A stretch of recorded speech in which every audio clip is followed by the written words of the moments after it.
Assalamu alaikum. In the most holy name of Allah, who came in the person of Master Farad Muhammad, in the most holy name of his true servant, divine apostle, the most honorable Elijah Muhammad, Assalamu alaikum. Dear holy apostle, brothers and sisters, first of all, may I say that I am deeply honored that the honorable Elijah Muhammad has allowed me the opportunity to attempt to serve him. It has been a year of complete enlightenment. I have learned things that I never thought that I would ever learn, and experienced things I never thought I would learn or experience. Our leader and teacher is truly a great man.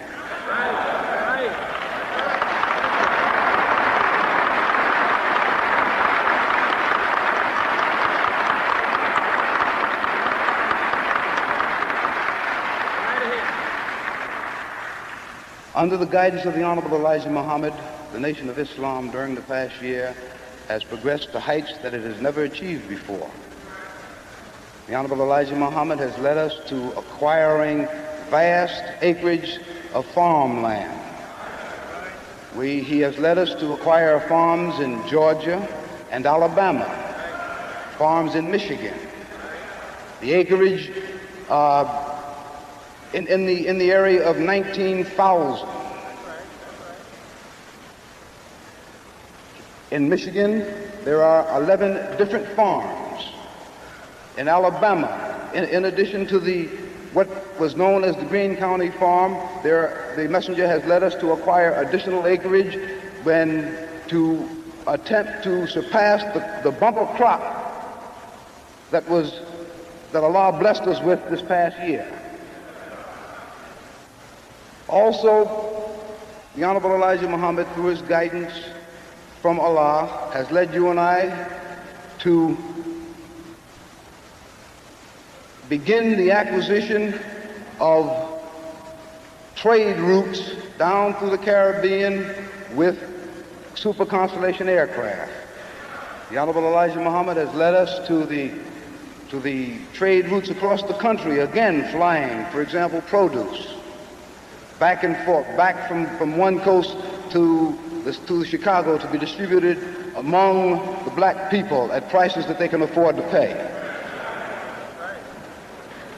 The Nation of Islam, under the guidance of the Honorable Elijah Muhammad, is now striving hard to acquire an educational center. The center that the Honorable Elijah Muhammad has had designed for us is truly beautiful. When you see it, if you have not seen for example, the architect's drawings that have been appearing in the progress section of Muhammad Speaks newspaper, you have not seen a truly beautiful sketch at this point. But it is an idea that came from the Honorable Elijah Muhammad.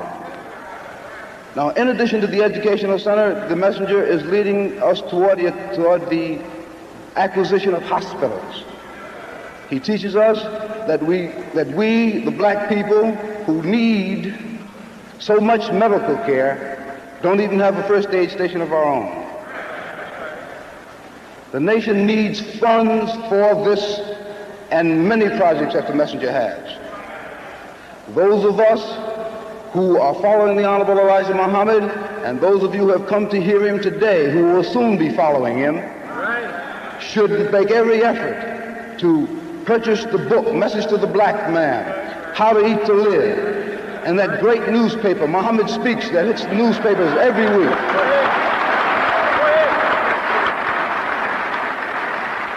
Our leader and teacher has taught us that the amounts of donation that you give for these articles is not for the articles themselves, because the truth that is contained in them you cannot buy.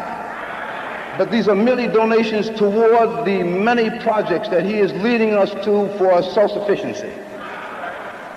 When you acquire, for example, the new record, the Judgment Is Now, which is on sale here in the Coliseum, you will hear truth, brother, that $3.50 could not touch. No amount of money could touch it.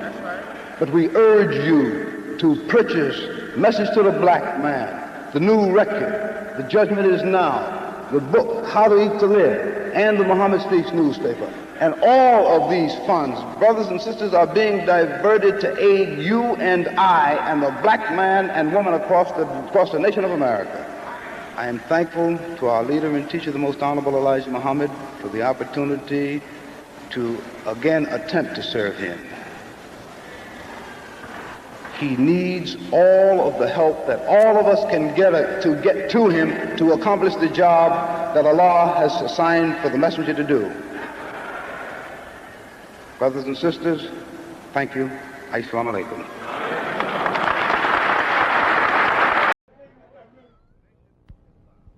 The nation of Islam is seeking to develop economic independence. Under the leadership of the Honorable Elijah Muhammad, the nation is further along than any other group of African Americans in their attitude toward and pursuit of self-sufficiency.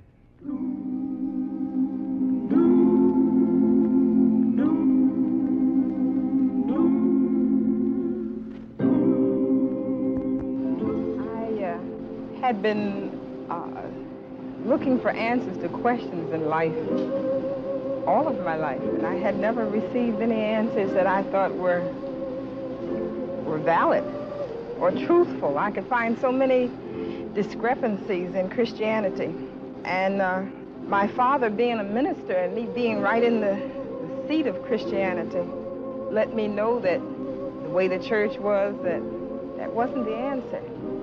I was looking, seeking, you know, I was planning even to go to Africa. I was making arrangements in New York to go to Africa to teach or to, you know, just get back to black or get around black or learn more about myself. And in the process met someone who had heard some teaching. And the things that he was saying were so different. I'd never heard them before. And so I, you know, almost begged, take me to hear what you heard. I want to hear for myself. So I went to Muhammad's Mosque in New York and knew immediately that this is what I had been looking for. Thank you very much. Good afternoon.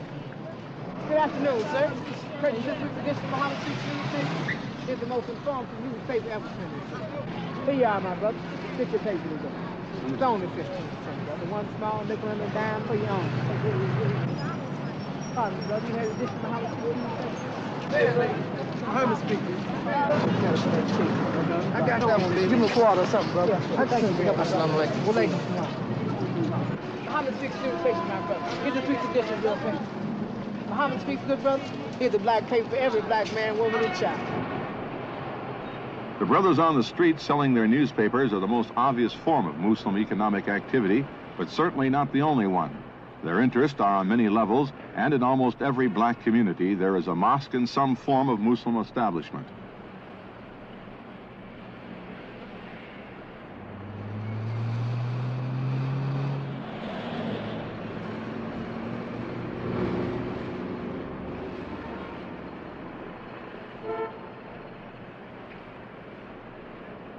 The most prominent, the newspaper Muhammad Speaks, serves to inform, instruct, and link up the members spread across the country, and in addition, provides a source of income for maintaining and beginning other businesses. At the recently acquired headquarters in Chicago, newspaper editor John Woodford describes the focus of the first weekly national black paper. We focus on all news affecting black people whom we consider to be every people in the, so-called third world. The shade differentiations, black, brown, red, yellow, we ignore, since the whites ignore this kind of differentiation among them. From the official Pollitt surveys, we have a circulation of about, I'd say, close to 500,000, and we figure about 6 people would read every paper, so this would get up towards 3 million, and that's considering that there are only 22, 25, or 30 million black people. This is, a pretty good circulation, although we ought to be up to about 6 or 7 million pretty soon. Now, I wanted to get this referendum The Black Referendum for the War in Vietnam. That's a Simmons article. So that'd be a byline. That should go up to close to the front as possible. Let's see. Then for page 15. Oh yeah, contract buyers. Now there's some pictures. Hassan Sharif has pictures. And do we have anything on Nigeria? When people can't disprove the fact that we print the truth about certain matters, they usually tend to try to dismiss what we say by saying it's a bunch of religious fanatics taking positions out of dogma and so forth. They did this with Nigeria, they do it with population control, and this is an effort on their part to avoid the real issues we bring up. We are never told by anyone to take any position on a matter. You know, all we're told by Mr. Muhammad is to go out and find out what's happening and print the truth. In other words, he's confident that if we do this, regardless of our own religious or lack of religious beliefs, I mean, I'm not a Christian, but I'm not formally in any religious group, but the fact that he would let me be the editor shows that he's mainly interested in the news. The news written in the editorial department by a basic staff of 8 with correspondents around the world goes to the composing room. Equipped with the latest computers for setting type and other modern machinery, the entire cost came to over $250,000. This plant also contains facilities for film processing, negative preparation, and other artwork. The Muslims take pride in the fact that they ordered and paid for the entire operation within 3 months. I came to Muhammad Speaks newspaper in 1961. Eugene Majid, art director for the National Muslim Organization, explains the purpose of his artwork. I have to go back to an ancient saying about a picture being worth 1,000 words, so Mr. Muhammad is well aware of the value of pictures and drawings, and so therefore he uses that in getting across his program, and we think it's quite successful because the Muhammad's newspaper has become the #1 black newspaper in the country, and this is as a result of Mr. Muhammad's writings and illustrations regarding to this program. In addition to providing news with an international scope, Muhammad Speaks supplies Muslim and non-Muslim brothers with on-the-job training. Once more men are trained, the paper is planning to come out twice a week and ultimately daily. Only 9 years old, Muhammad Speaks is now sold in the U.S., Canada, the Caribbean, and Africa. Another aspect of Muslim self-development is education through the University of Islam school system, like this one in Chicago under the direction of Sister Beverly X. The University of Islam teaches regular academic subjects. The thing that makes our school quite different is that we incorporate the spirit of Islam into the lessons and into the teaching. We also do not have the frills that are in the public school system. We eliminate the sport, the play, the rest periods, the snack periods, the free periods, all of these which give to the children nothing. Our school population at the University of Islam #2 in Chicago is approximately 600 students. This goes from kindergarten, which starts at the age of 4, through high school. Our school is in session for a full year, minus 2 weeks, so we are in session for 50 weeks out of the year, which is really a full year program. Tucson, will you show me 4 o'clock on your individual clock there?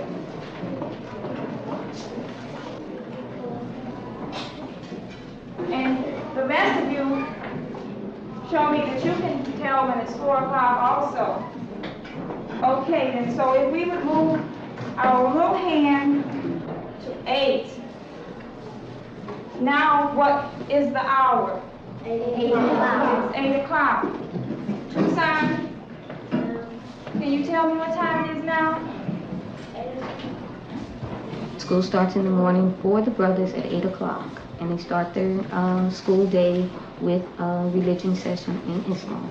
There is a separate education or the sisters. They are taught the same academic subjects, but they do go to school after the brothers are dismissed. They go to school from 11:30 to 2:30. One of the things that I would like to say is that of the black teachers that are complaining so strongly about improper education and lack of quality education in the white man's schools, they are the ones that are doing the teaching. The black teachers are the ones that are doing the teaching, and that they should take it as a responsibility upon themselves to make sure that the black children get the best education. If they can't do it, we know that the University of Islam can. National Secretary John Ali. Well, it is a desire and plan of Mr. Muhammad to make us completely self-sufficient, like other people are. Because the only way you can be independent, you have to be self-sufficient. As he says in good language that we all can understand, we have to take our stomachs out of the white man's kitchen. And so this is one of the significant things about Mr. Muhammad followers. We support ourselves. I mean, in the black community, there are very few or nothing that's supported by the black community, because we have not been trained to support ourselves. We support every other activity except ourselves. But the followers of Mr. Muhammad, we have supported ourselves, and that's why we're able to maintain our own private schools. We have our own farms. We have our own newspaper plant. We have our own bakeries and other things, because we do these things ourselves.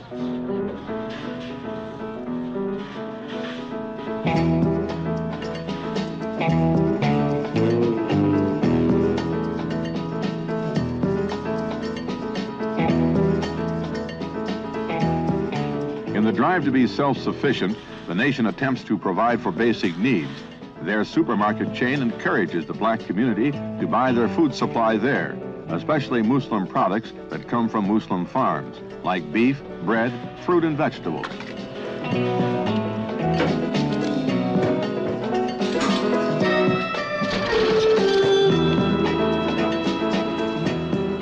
The bakeries across the nation range from a personal kitchen to large establishments that produce cakes, cookies, and pies, and of course, the famous Muslim bean pie. Again, both Muslim and non-Muslim brothers and sisters are employed.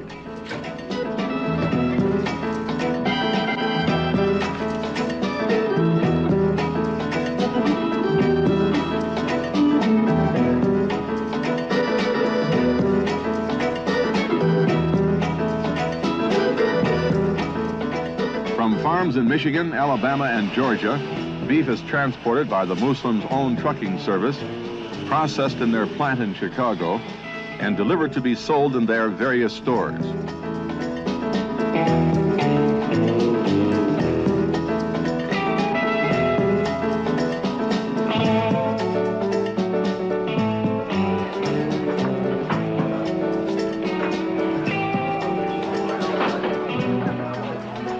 Some of the food grown on their farms go to Muslim restaurants like the Salam restaurant in Chicago, which has two parts, an elegant, peaceful dining room and a coffee shop next door.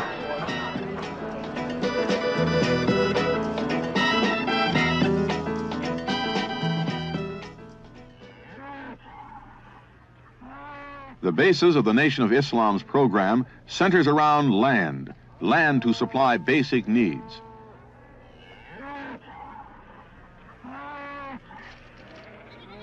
Three hours from Chicago in Cassopolis, Michigan, is a typical Muslim farm operation managed by Brother Cornelius X. Williams. His involvement with this farm project goes back to the very beginning. We started about 3 years ago, shortly after I'd heard teaching in South Bend, and I was interviewed by the messenger, and he was talking about he wanted to get a farm started for the Muslims. And I had several interviews with him, and he explained what he wanted and how he wanted it set up, how he wanted to go about it. And then we started to purchase land in this area. The nation owns right at 1,000 acres here now. Well, it was nothing but opposition. Everybody was all shook up.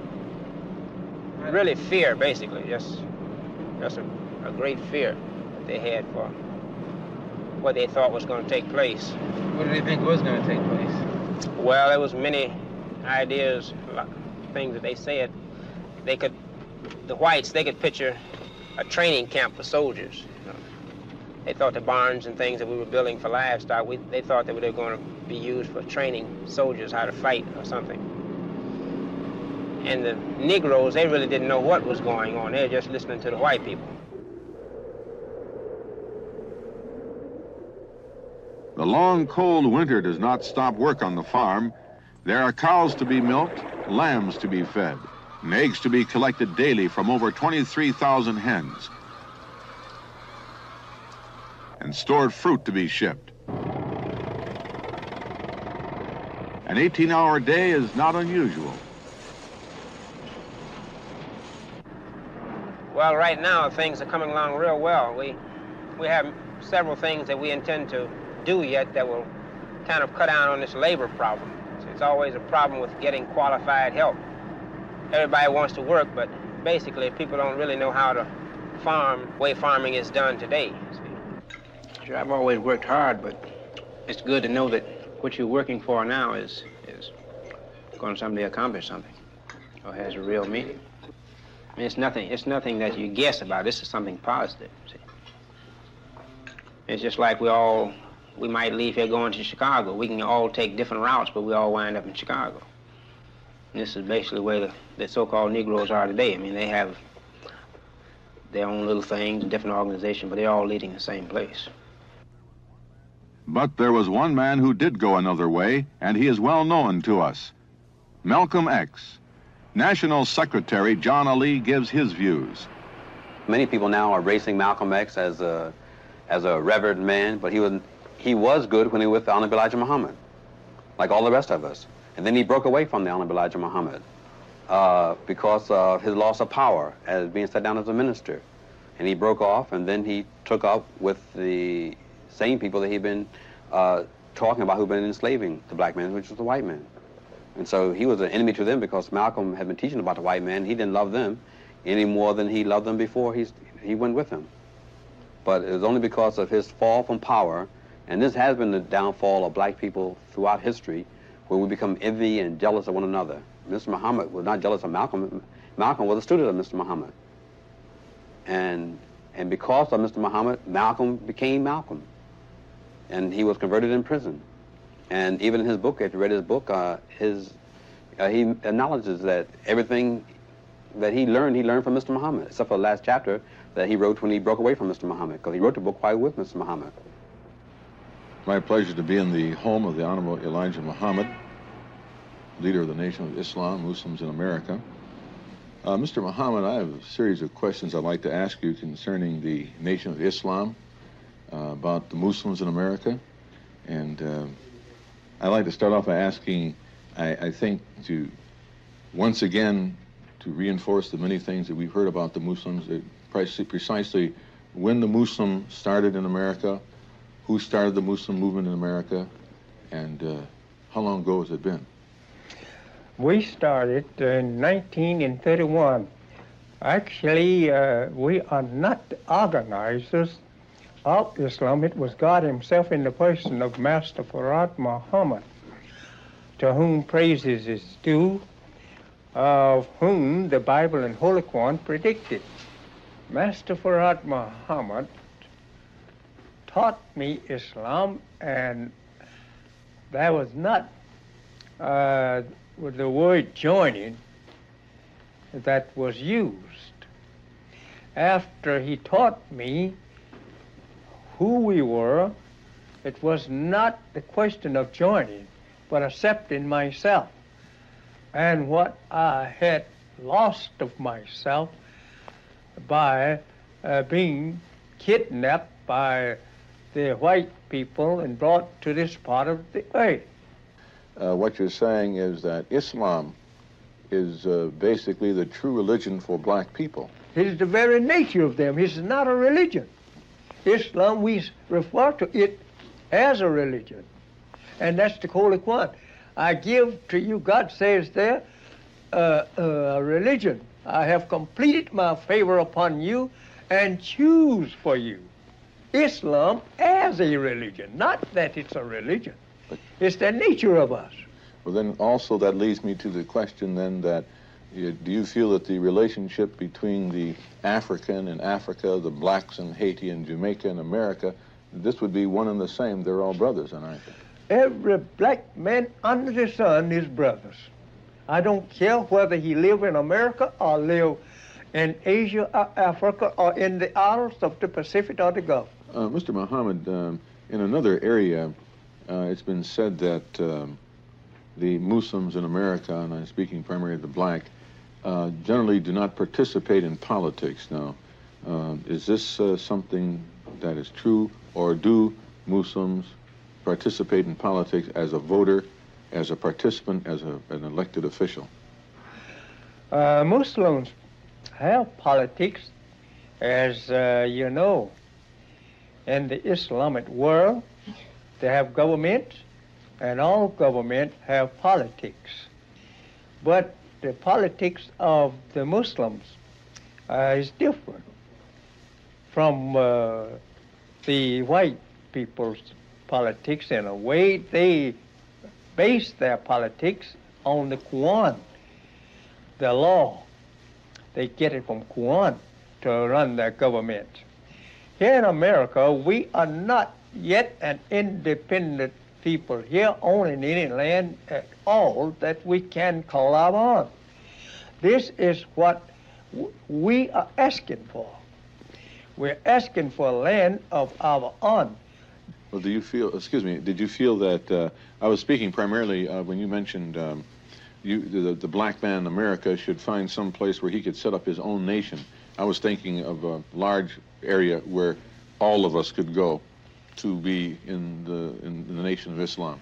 You find that on the last page of Muhammad Speak newspaper, where that we have learned that we cannot get along with the white man in peace, and the white man have the privilege to separate us. But instead, the more we want to be separated from him, the more he wants to gobble us up. And you excuse the word gobble, but the more he wants to swallow us up in his power. He don't want the black man out of his sight. He's afraid of you going to yourself. But this is the only way he could exist. Now, because this days of separation has come divinely. To the black men and women who follow the teachings of the Honorable Elijah Muhammad, the Nation of Islam is a way of life. To them, it is the nation of common sense. Mr. Muhammad speaks newspaper. Take Muhammad, speak. Thank you, man. Muhammad speaks. Here, my brother. Purchase this edition, Muhammad speaks newspaper. Get a hold of yours today. Yours today, brother. Muhammad speaks.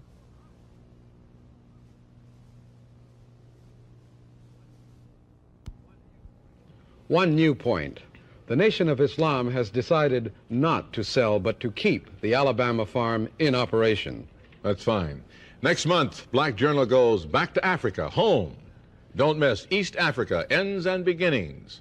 Next month, right here on Black Journal. I'm Lou House. And William Greaves. See you next month. One gay sagay, y'all. People in America singing, oh, forgotten people in America singing, oh, glory to Allah, glory to the Lord, glory to Jesus, and doing nothing about making that glory. Make your glory for yourself. And stop laying around the other fellow's gate, begging him to make you a glorious place. I think that you know that we, that is called Muslim and is Muslims, and you are one, but you don't know it. We are going ahead trying to till the earth Well, I told you a few years ago that that's where everything comes from. Your food, your clothes, your shelter, all comes from that place we call farm. We can be too proud to be called farmers. But I said today have arrived that if you don't have a farm, you won't live off the other farming. So you've got to have a farm to eat. You've got to have a farm to wear good clothes. You've got to have a farm to live in a good home. So I say, let's get ready. Go to the farm. We have entered into the farming area. We are trying now to grow everything that means good for us. Come out and help us. We will hire you. We need your skill. Don't give it back to those people who taught you how to farm in their school, the agriculture schools of the enemy. You go and get the knowledge, but go for yourself after you get it. We are on a beeline in Alabama for Tuskegee. By this time, another year, we hoped on it.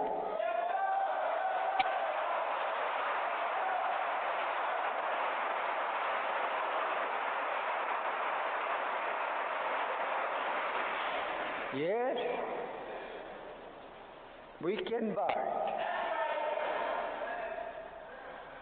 If it will go on sale, and I think I'm sneaking around the right way now, knocking on the back door. You know, if you are seen going in the front door, they talk too much. Go to the back door. So we want Tuskegee.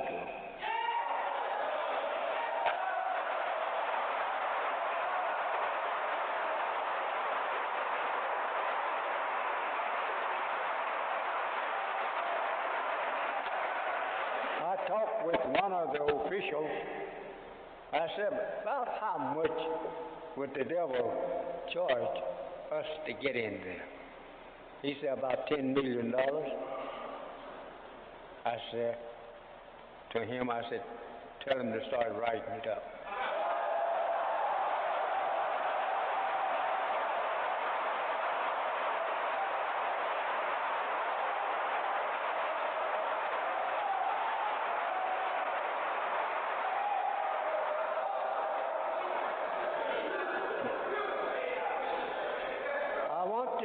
To you without saying one false word. I have the world back on me.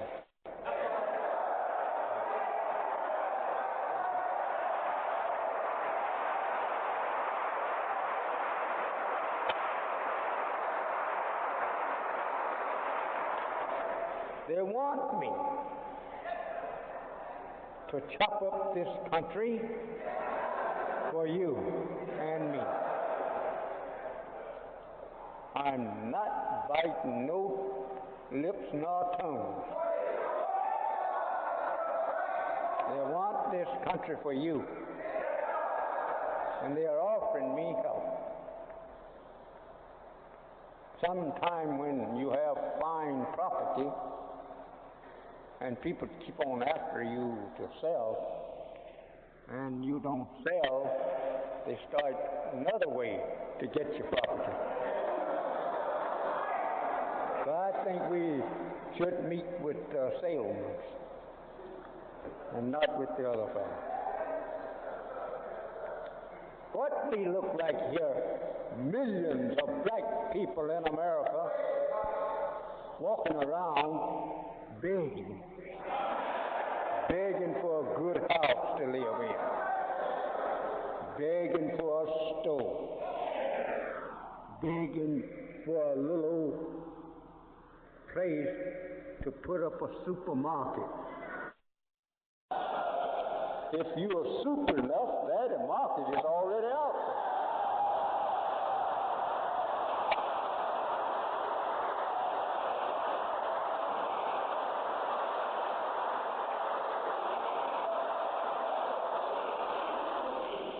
Fine, educated people here, all types of educated people. And I'm running around here for years looking for them. I thank Allah for this house, that this house has drawn to us today, this type of people. And that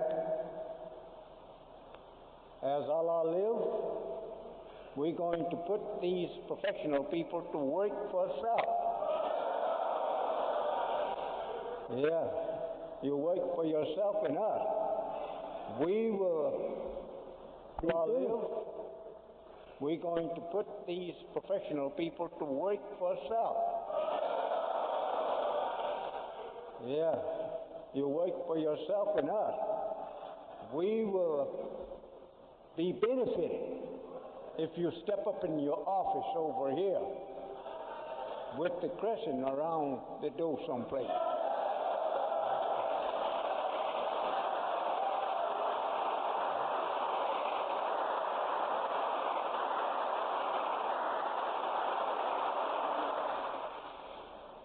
Think about just a few of us here this afternoon, and we are about near a couple of thousand, about that number. That's no people at all when we got millions of them. We have millions of people in America that want to see the nation of black man up doing something for himself, building his own jobs. We build them for ourselves, and we're just a small group. We build our own jobs. We're not thinking about unemployment. We are thinking over employment. I'm not trying to show off, but stick around where we are working, and you will say, yes, he's making jobs for himself and others. We don't have enough applying for jobs to our employment office that want to work. Did you know we have some lazy people?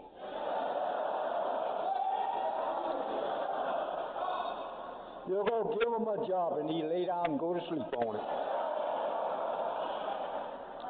I wish you professors will join up with me and help me to put this nation at work.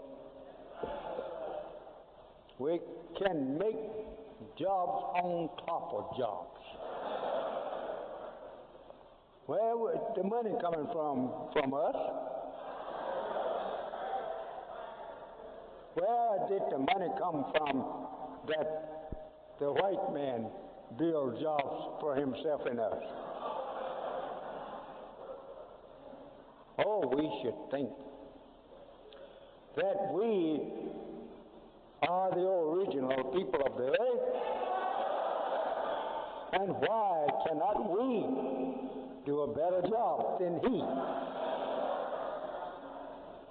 I don't want to eat up this mic. But I get busy. When I see you, I just get nervous. Want to see us together to build up a nation. We've been freed for the last 100 years or more. What have we made for ourselves? Nothing but trouble. Trying to force the white man to build jobs for us. We go to war with him. If you don't make a job for me, Mr. White Man. If he has freed you, you make your own jobs. But if you think you are not free and you want to be a slave right on for him, then you go and tell him that I'm still your slave, make me a job. But I don't believe in being a slave forever. Let me loose, I'm going to run. Get away from your slave house. See if I can't build one for myself.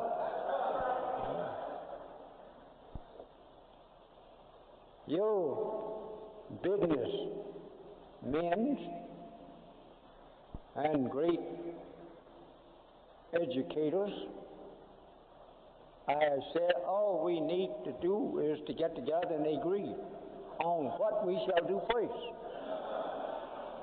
Because you know how to do this thing. All we need to do is just get together and know from each other where we're going to start from. I am ready. I have the door open. And I know you and I can agree. Because you have similar ideas as I. And since we have the same idea, we got to agree. Or you say, this is a little fella popping off around here. We want to go to Mr. Ford, and we want to go over to General Motors. Let us get started over there with them and make them richer. My beloved brothers, what is coming on now is going to drive you to the bread wagon if you don't get up and do something for yourself. The uniting of Japan, China, and the other little allies, they're uniting together to deal with self, not with white people. If white people want to come in, they must come in by what they offer them. This is something the East have not been done. But now they are ready to push the West out of the East so that they can do business with each other. And they have plenty of that each other over there. Hundreds of millions of people. They are sick of the West. And they're going to push the West out so that the East can be eased. Believe it or not, this is directly, as you call it in a slang, from the horse's brow.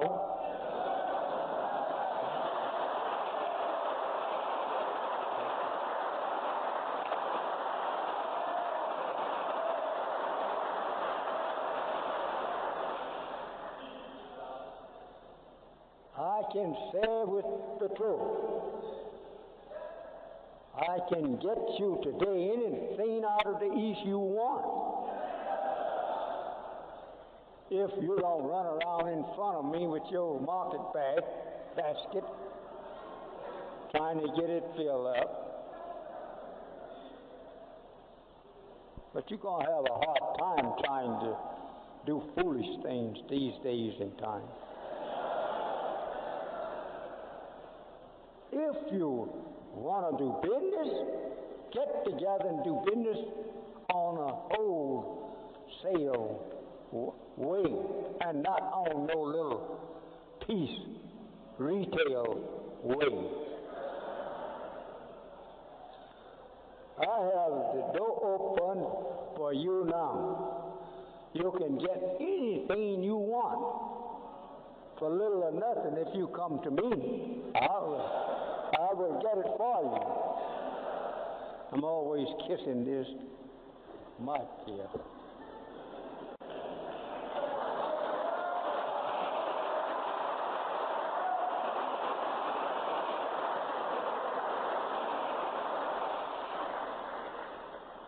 Building us a hospital here on the south side, that should be a must. Why you want to run to your enemy's hospital when you have good trained nurses and doctors? You have doctors throughout the world who will be willing to come here, take care of you, even at no pay, some of them. They love you just that much to try to see that you are cared for right. You'll have a lot of them working in other hospitals here before your face and mine. There's hardly a little clinic but you don't find a foreign nurse, if not a doctor. They want to see you taken care of. I know all of this going on, and I have the key to it. Now I want us to get us a hospital with about 500 beds and put our black doctors and nurses in there, regardless of where they come from. They're sitting around watching us, waiting for us to do something of the kind so they can get in there and take care of you to keep you from falling into the hands of your enemies.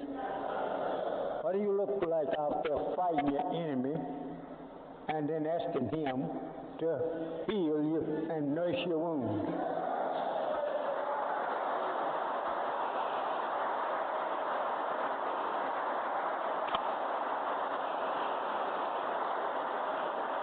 If you and me are fighting and you wound me,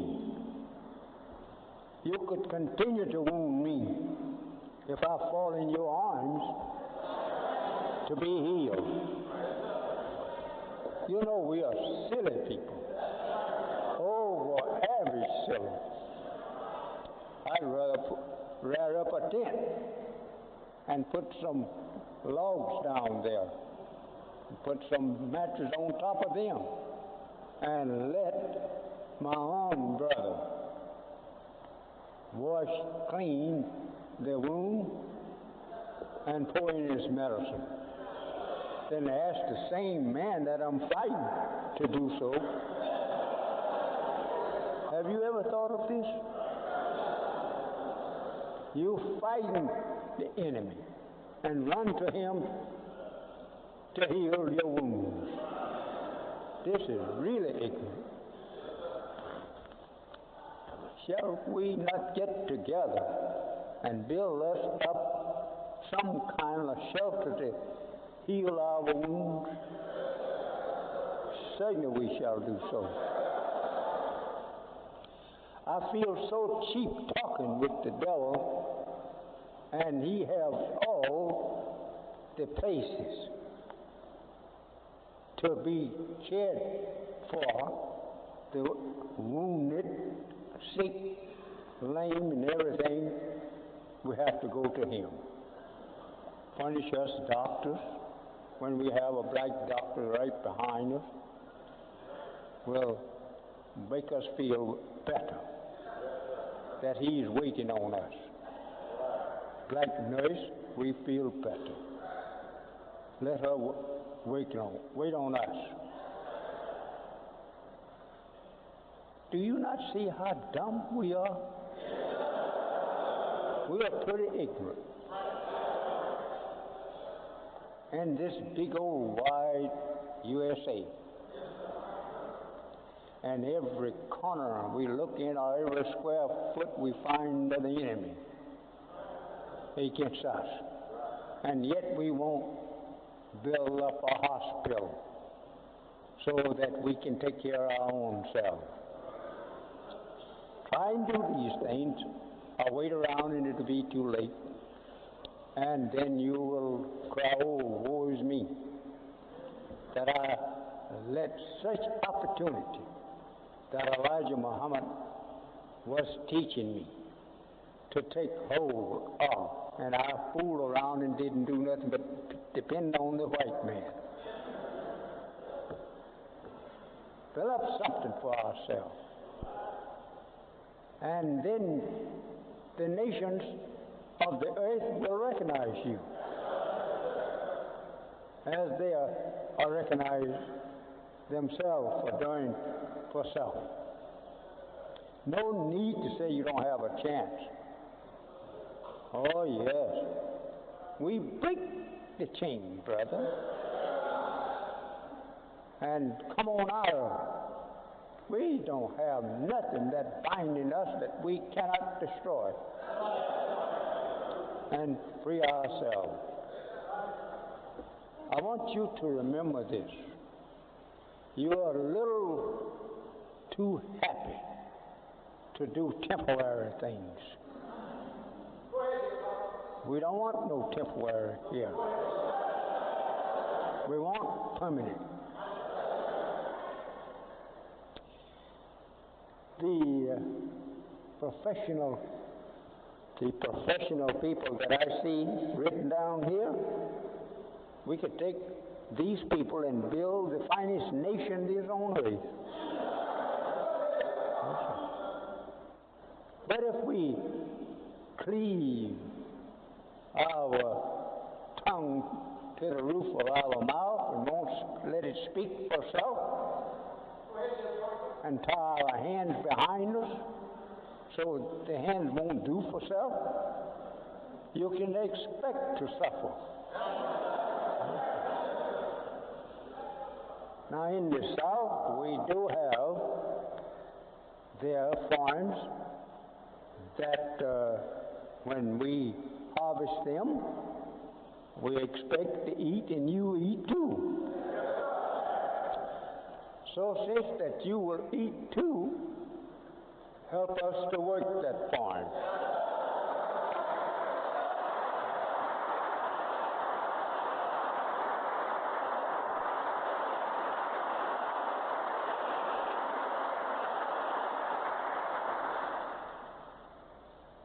We certainly need you that know something about airplanes. We've got to have these planes that rolls on the air instead of the ground.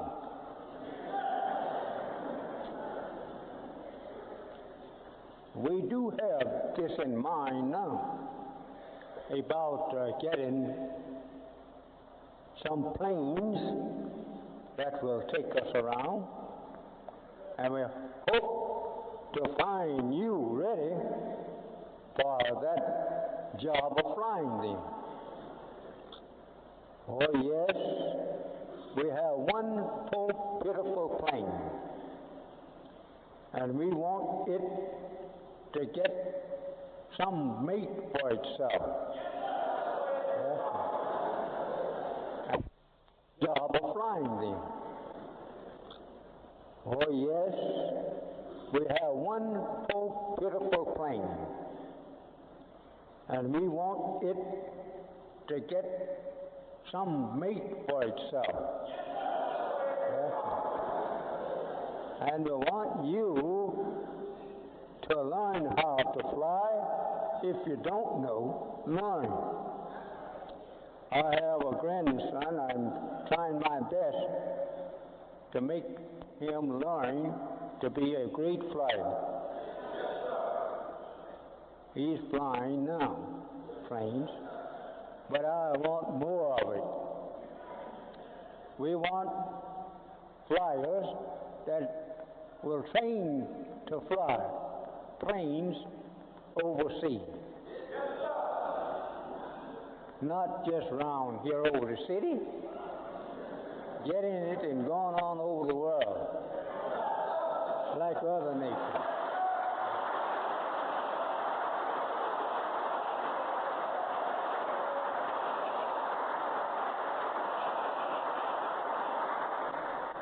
The worst thing that you can do is to set up union, labor union, leaders among yourself. This brings the other fellow in, and he knows how to set the trigger for you to fall all the time.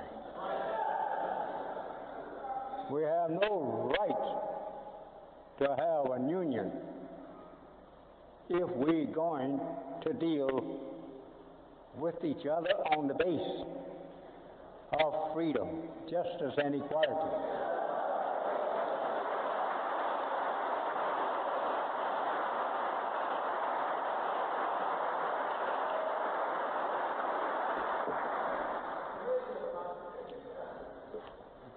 So I'm asking you here this afternoon, you educators, you teachers of labor science, mechanical science, and work, I have lots of untrained people with me that want to learn these jobs. If you will look down on poor little brother and say you was not as fortunate as I was, come on here.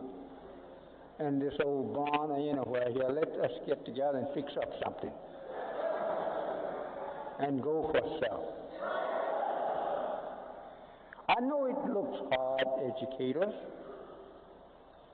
professional people, for you to drop down among uneducated people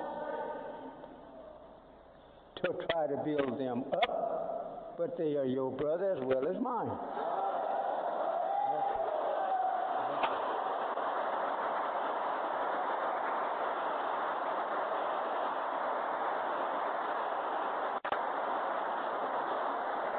I'm making them to grow up over here. I just need your help, your learning, and we'll have a nation prepared and fit for the world of nations recognition.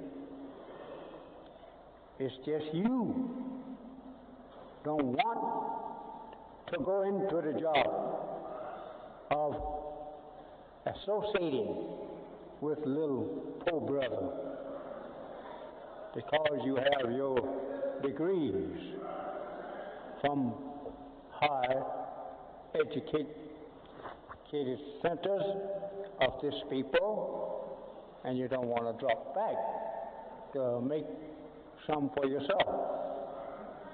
These people I have learned, professor, educator, to be the most surest friend if you will take a little time in training. You'll really have yourself something when you train one of these. But if you look all the time for your equal or match, then you're going to run into argument, disagreement, breaking up of unions, and whatnot. But if you make him for yourself, he's yours, and he loves you. You've got something that you can depend on. Will you agree with me, you professional people who have your list here in our hands of what you can do. Will you agree with us to have a special meeting to ourselves and get down to what we must move off first? I know you're not too good a Christian nor a Muslim.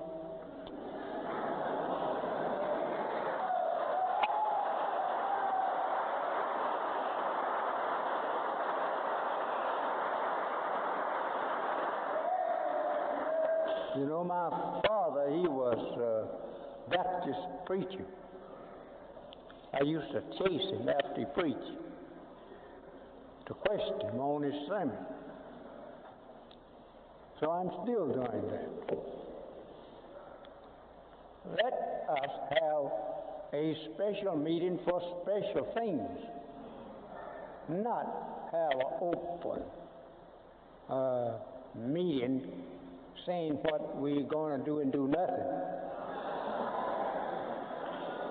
Let's go get in a room and sit down face to face and tell each other what we can do and what we must do right away.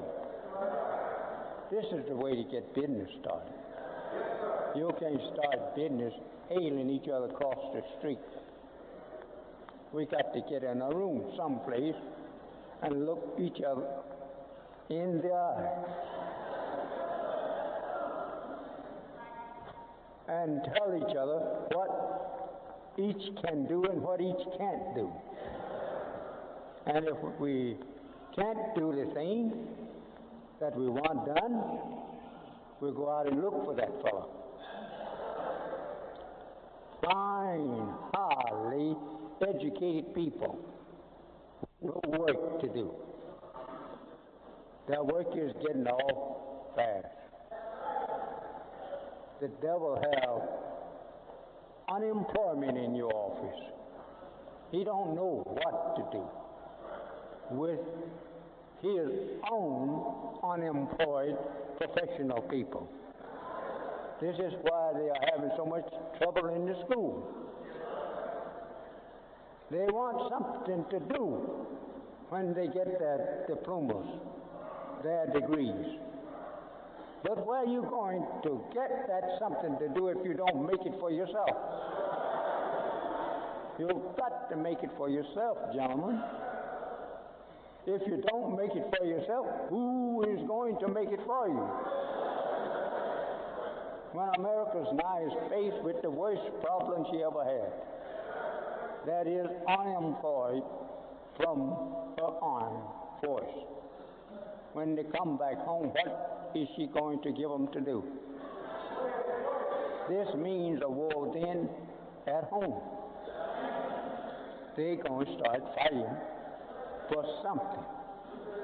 And America knows that she's in trouble. Sending these unemployed soldiers back home to do nothing. She's in trouble. She don't know what to do with these people. You don't believe it, right to Washington, to the Labor Department there. They will tell you. We have people all over. We have some there. We've got to work like this in order to keep pace with our enemies. So if you will join up with Elijah Muhammad for a better tomorrow for self, come on over. My office is open. And since that you got the most schooling of the enemy educational system, I say, come and I'll show you how to use it if you don't know.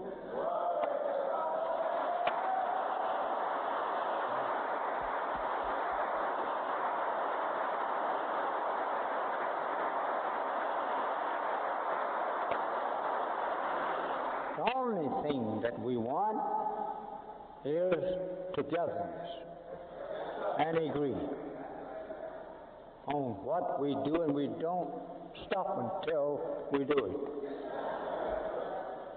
If I can get this far, think over it.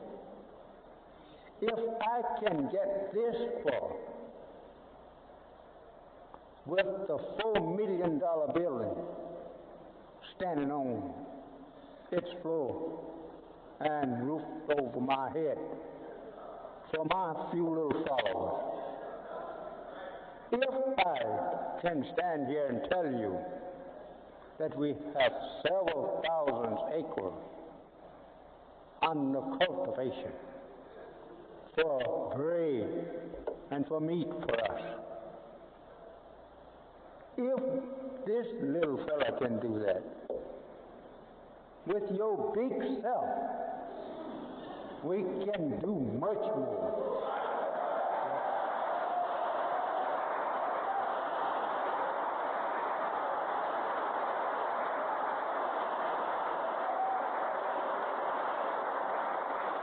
Why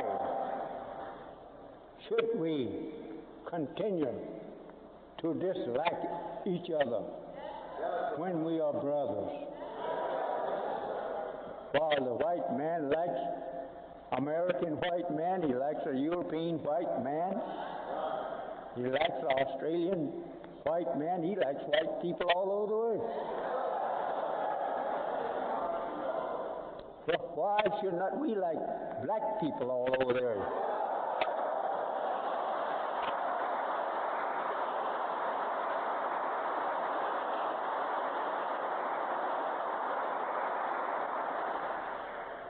We are hard to agree with some for thinking over the heartless, merciless, blue-eyed devils. We want to please them first. Then if you have any pleasing left, you'll take it over for self. But I first must please my white enemies. This is the way you work. I say, friend, we are Muslims. We are not scared of the devil, nor are we scared of his hell.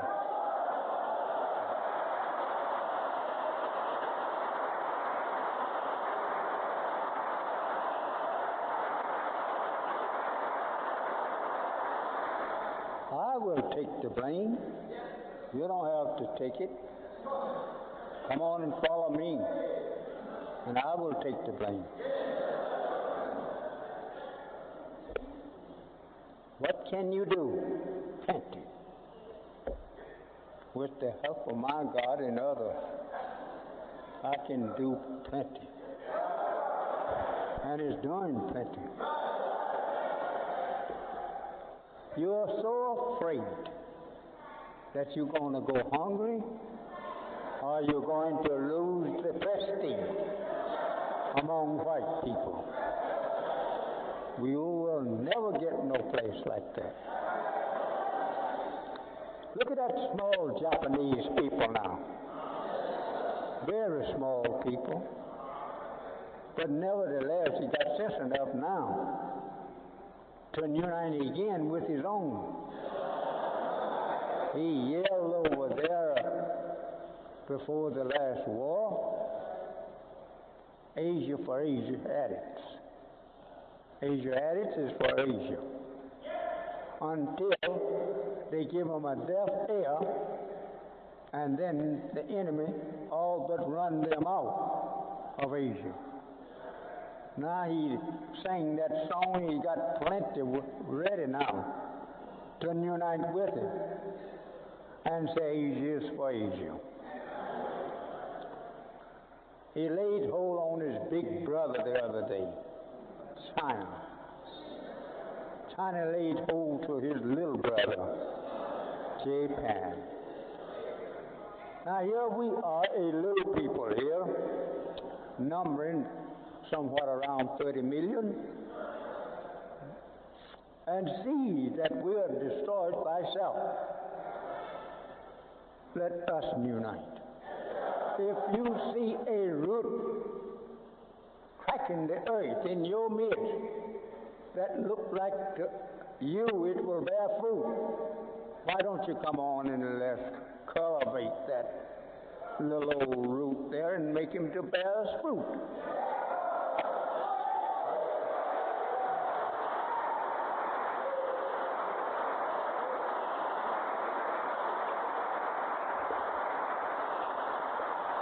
It's a shame for me to stand here before you professional people and talk of getting together and building up from slavery people, united into a nation of progress and success for South. You should be standing up here where I am.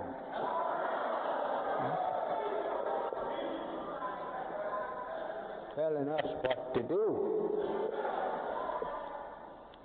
But you got a little uneducated man that God looked at him.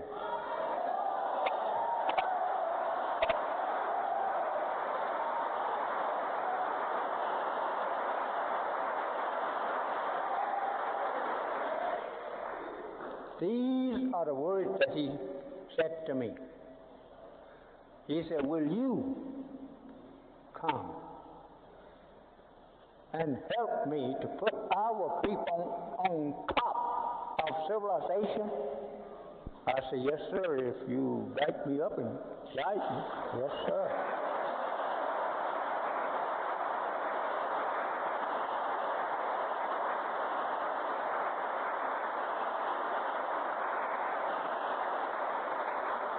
So as it written, the sound, the Bible said, went throughout the earth.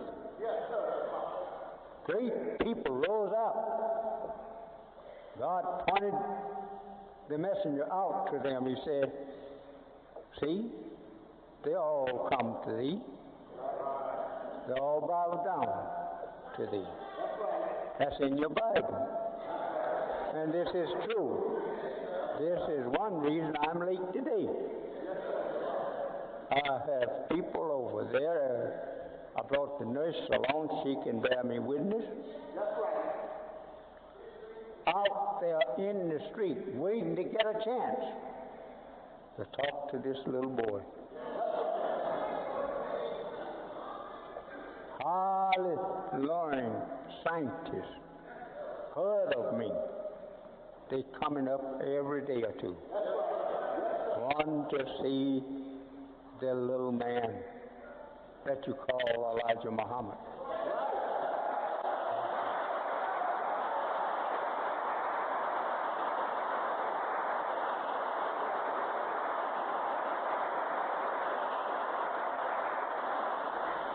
Africa is mine.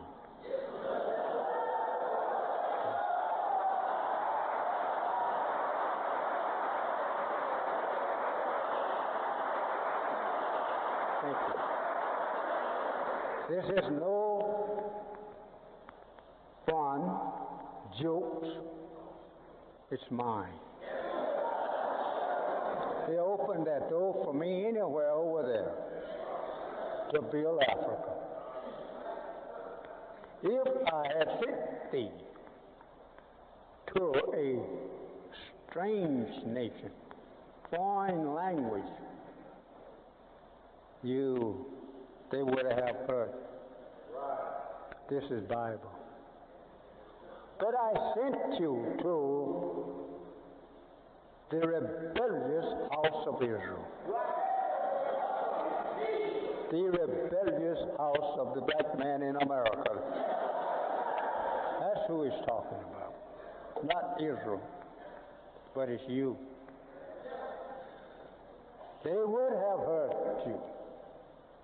And that's easy to prove today. From Texas to... That's the way we does on the battlefront. Man says one fall, the other step up in his track. Until finally we overcome the enemy and destroy him.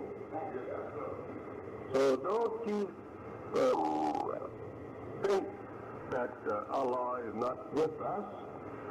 I want you to feel strong that Allah is with you if you are trying to do what I'm teaching you to do. And as long as you are with me 100%, He's with you 1,000%.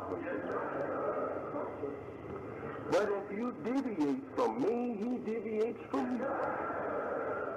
Try it if you like.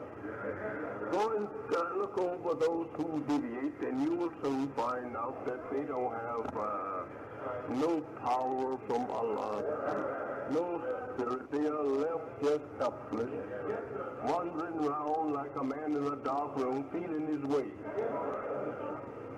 And this is what happens. So I say you must be strong. Pray to Allah much. Try to pray your 5 prayers every day if possible. If you're in a place where you can, say the prayer. And if you can't say them in the daytime, say them at night, as long as you're awake. This is like putting gas in your car. That prayer will help you, give you power to keep going. That gas will keep your car rolling. The prayer to Allah will keep you rolling. Yes, sir. And so don't forget that. Pray to the God that I represent. Don't pray to a God that I didn't represent. Because you certainly won't get an answer. He's no other God got in having the power to help you but the one that I represent. If I go with my hands for 33 years fighting them boldly with the truth, in black and white and with the actual words in their presence, and over their radio station every week, then I want you to remember that God must be with me and able to protect me. We want from this day on to try to get this paper to our people.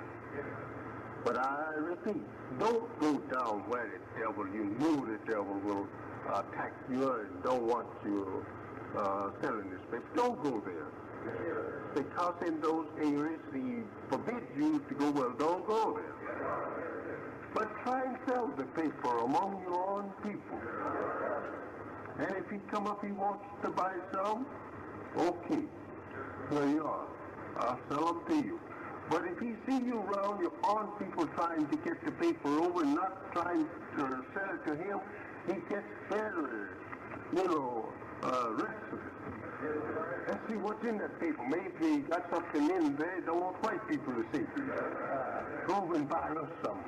He's real crooked, and he's afraid he has mistreated everybody, and he's afraid someone is after it. So remember that. Try and get this paper over, and this paper will help us to put over the teaching throughout the country. It will help us to build temples. This paper has gone a long ways in helping to establish temples. Right? It has brought us one in New Jersey, New Jersey, and two it has brought us in New Jersey. And it has brought us one in Maryland, one in Washington. Just think over these things. And now it's trying to get a route in Atlanta to buy us one there. We're bargaining to buy a temple in Atlanta, Georgia, that is going to run into $100,000 or more. But it's a very nice place, and that's the center of the South, and we want something in the South that we can attract our people with. And there are more intellectual people in Atlanta than there is of our kind than it is in any other city I know of. And they are there now. It's shaking towards us. And so we are going all out to try to buy a nice temple there for Minister Leroy here.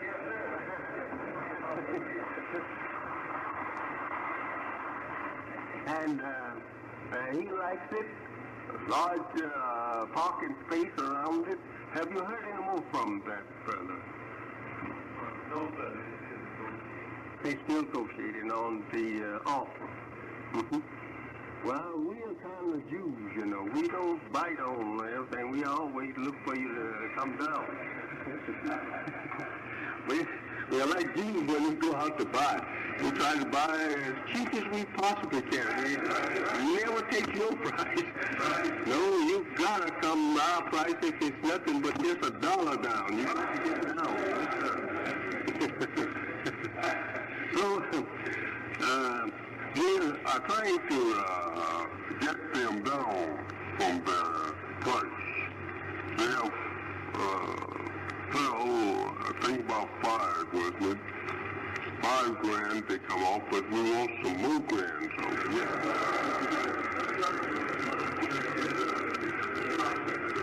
But however, brother, it's according to the captain's report of it, my son-in-law here, he said it's really worth what they are asking. I told him all I hate that it's not here in Chicago. I can brother Minister Leroy think put on of me for saying that, but you know, brother, I have been trying to find a good place here for many years. And this place we're trying to get for you, this place looks kind of sort of like a coal house to the house who tells me it looks pretty cheap to that place. Yes, sir. Yes. Well, if you're going to buy a nice mosque, is why you will find me in Atlanta. So these things we need all over the country. Every one of you need a mosque. Wherein that you will know that no one can tell you to get out. But when you're renting, they can drive you out anytime they are dissatisfied. And the enemy will make them dissatisfied with you anytime. But this paper will help you. This paper, here we're selling other people.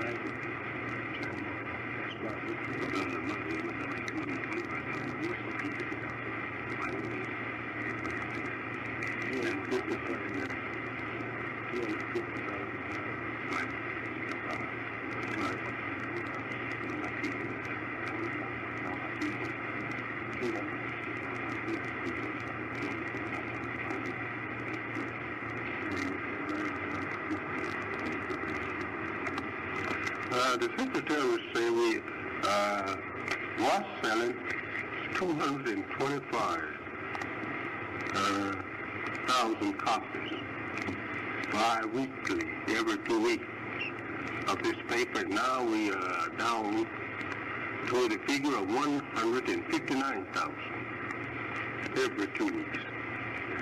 This is about, let's see, that's 41 and 25 is how much?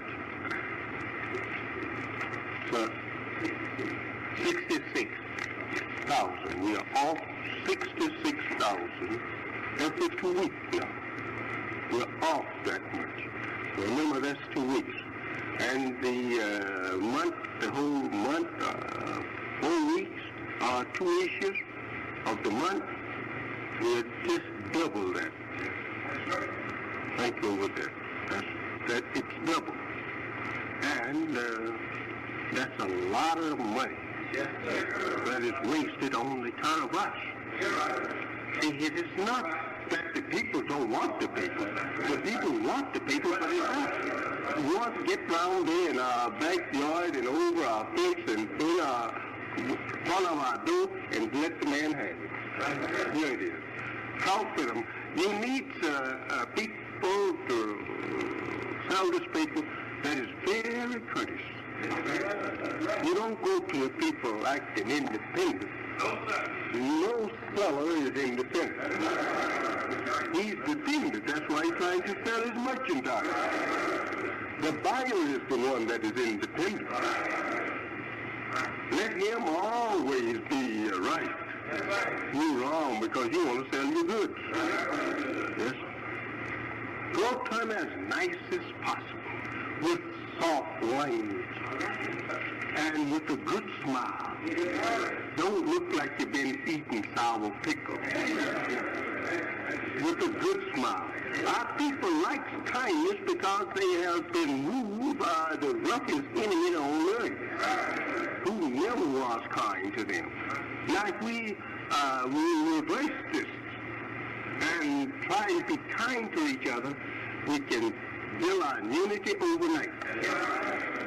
But we must remember that we get nowhere going around looking sour and talking big, independent. You don't have to buy. Oh, nigga, you just stay there. You wait, you see. Now, you can't make a good sale now. You can't make a good sale. See, it's a very interesting paper, my friend. If you would want to read it, you would like to read it again. Well, I don't want to even see it. Thank you, sir. Thank you, madam. We keep going. Don't stand there to argue. If they say, I don't like the Muslim, I don't, there's nothing to have to say. Keep going. Like the Holy Quran said, if you find the foolish, break it up into foolishness, the common word would be that. But don't you break up with it. You just keep going. Assalamu alaikum and keep going. This is the thing that I would like to remind you of, that we want to put this in every one of our people's hands that will accept it within the next 6 months, because after this election, we are afraid. I'm telling you frankly, I'm afraid whatever beast gets up there, he might cut us off. They don't like this paper now because it's waking up our people. And this thing can put a stop to it overnight. If your people, he says, if they say that it's not in the, line of their government, it's opposed to their way of government, stop. You will stop it. And then our people is suffering then for the truth. We might try and find some way to stop us. Let's do the best we can while it's yet day. Do the best we can to get it over. So if we plant plenty seeds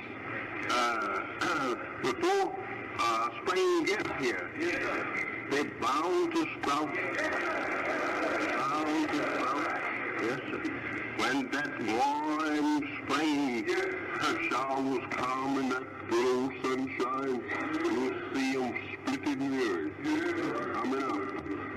So if we can get the truth in our people's head, it's bound to spread. They will become paper boys, whispering it to each other. This is something they can't stop, because God is behind it, whose proper name is Allah. And you must remember your reports is real bad on this. How's this report, my brother secretary? You have here on the report? Yes, sir, on the paper. I guess you better take care of that. Yes, sir.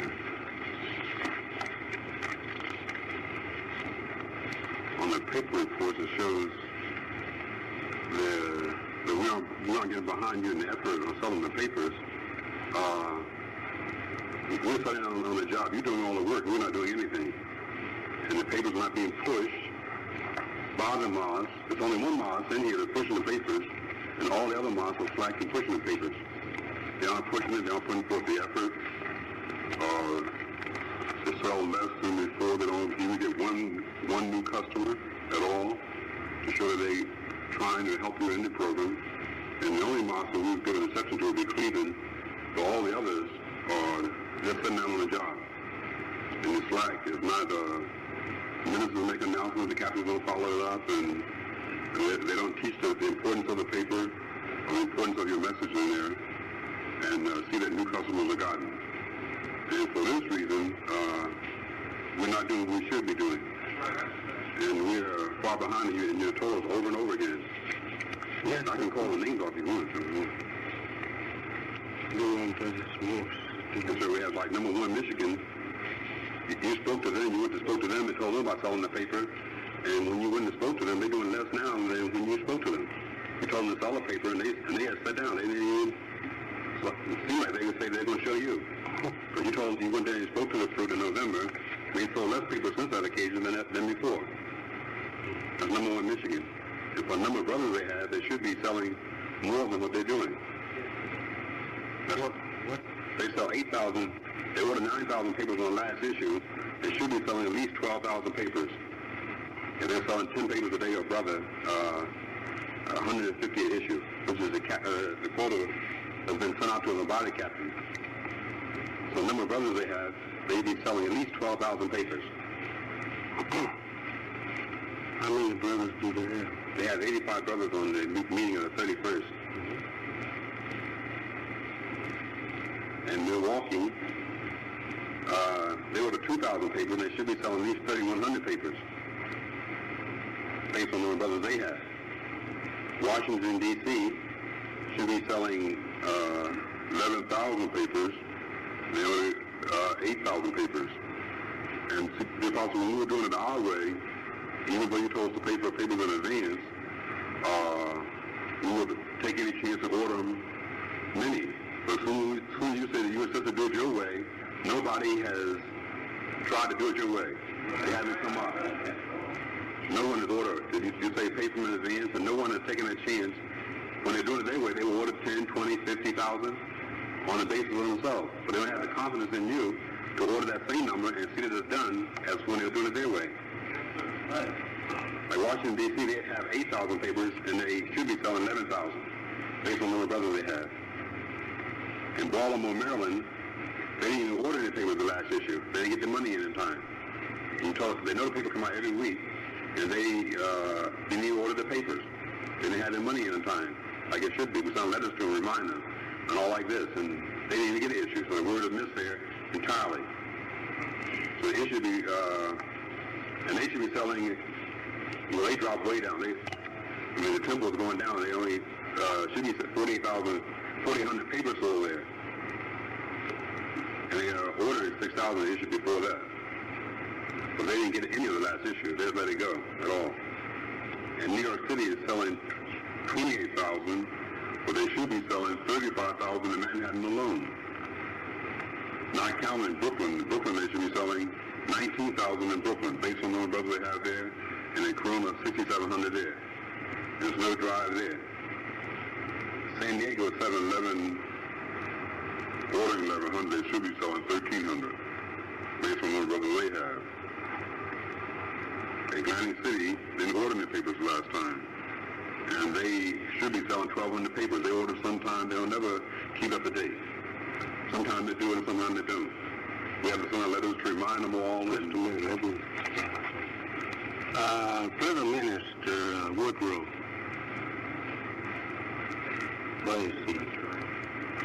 Yes. Stand up, fellow. Yes, what trouble does you have that you don't seem to sell this paper? The people, they don't seem to want it? Well, Mr. Henry Foster, brother were reached their case here. will talk among the brothers. Henry Pascal, the brother were a preacher came here. We will talk among the brothers and they should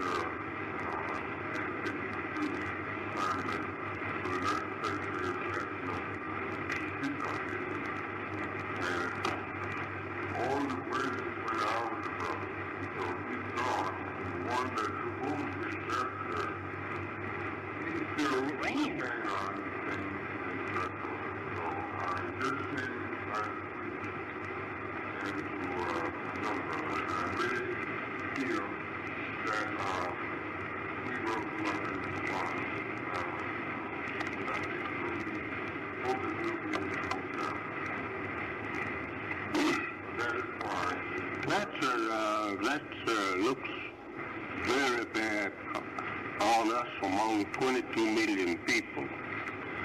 That we see that this 22 million people are bound to go with the devil if we don't try to capture them and draw them out of the fire and take them in the place of safety. We're in the line of crossfire in the combat zone. Divine combat zone is here. And I don't think much of no minister who will just stand, look at his followers, sitting down, won't try to get the paper around so people can see what we are doing, which will help him. It will give him more followers in his city. It will give him more prestige in his city. And I don't think much of a no minister that will just fold up his hand and will not push the paper himself. If no follower of the minister will get out and sell the paper, he should get armed full of them himself and go around to the people and try to sell it. He get a chance to meet the people and try and make converts better than the regular paper men, because he knows what he's after and he knows how to approach them. And the people will help him to get him, where he wants to. In Detroit, Michigan, back in 31, late fall of 31, I used to travel around there in the early part of 32. I used to be a committee then. I used to have to go and try to seek you to get the rent. And I would go to many people, and I would get a chance to talk with the dead. And I could get, up to them far easier than my followers. They didn't know how to catch the wild game as good as I. And so, it stands true. We can't stand up here in our temple on the platform and say, well, they didn't bring them in. I'm the man to hunt them. If they want to help me, I'm asking them to help me, but I'm the real hunter of this temple. I have to always study some way to get out there next to the game. And if you don't seem to be getting out there, getting after them, and I know the game is out there, well, then I'm going myself and see what trouble you're running into. Like the book teaches you that after Solomon sent Samuel to try to bring back the body of his architect, they failed. But finally he went himself. He said, I will go. I will show you how to get him. So he went and showed them how to put the tool on the man, the dead body, and bring it up. And they brought it back to Jerusalem where it belonged. This is fictions like these things, but it's not. It's a science and an example of us, if you understand. So I don't think no minister is acting himself by sitting down. If he don't have but 2 or 3 dozen followers here, maybe a dozen. He just sit there and wait. Well, go bring me someone here. I'm here to teach. No, you there, go over the city yourself. Let the people know what you have. And after you get your temple box full, then that's the time for you to stand around and say, I will keep these while you go after me some more. See? But some of us ministers have about 10, 12, or 15 people. And then we sit down as though we have 10 or 15,000. Don't want to do any work. Don't want to do nothing. Don't want to stand up. But that 10 or 15 is giving you soup. That 10 or 15 is trying to pay your rent. That 10 or 15 is trying to buy you transportation. Don't you think you owe them something?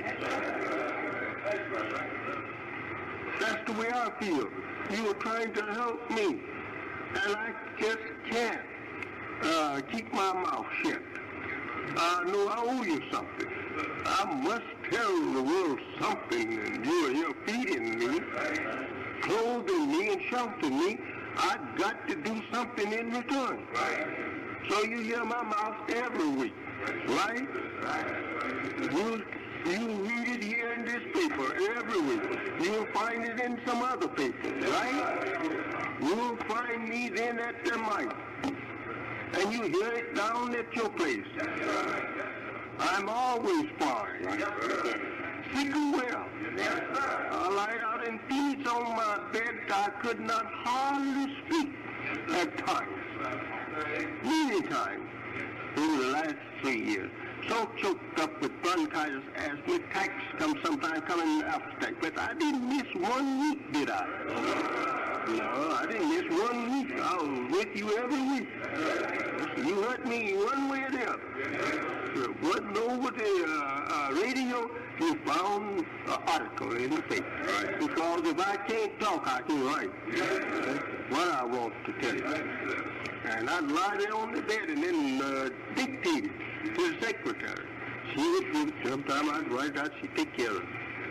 And if I found the clearance in the voice, and many times you know that you have heard me coughing on the table, right? Oh, there, you hear me coughing. Well, that was the best break I found. I was much worse than that. And the secretary sometimes tries to take them all off as much as possible. But as you hear my voice now, I'm 1,000% better. I was laying out there weighing 118 pounds. But I was not depriving you of the food. Because I says to Allah, I will do this until death stops me. So I didn't think that death had stopped me from speaking, so I, kept speaking. And if I can say the last word, I'm going to say, Allahu Akbar. He's the greatest.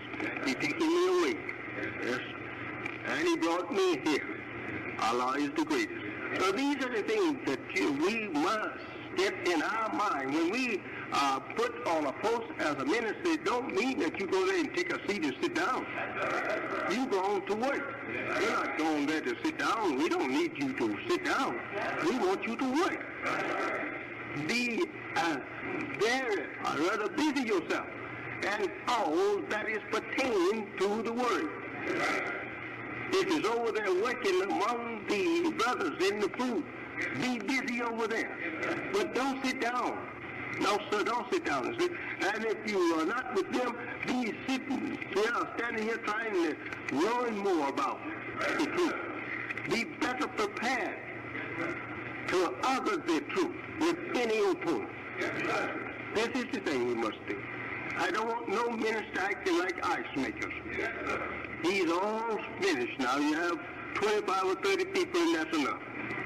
And you have a nice car, that's enough.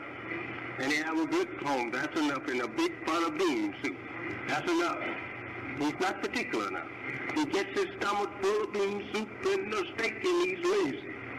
You see, he don't care whether he do anything or not. You go there, wait a minute.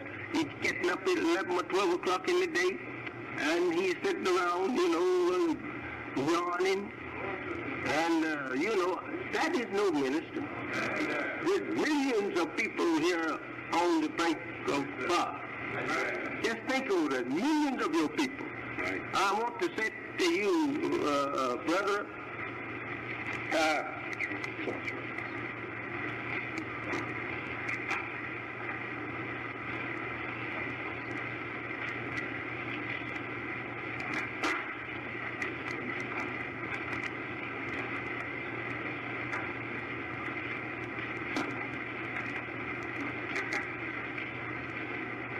as you know, the Christians, they think that 1964, they would have, from 1964, 36 more years, right? And bring them to 2000, right? All right.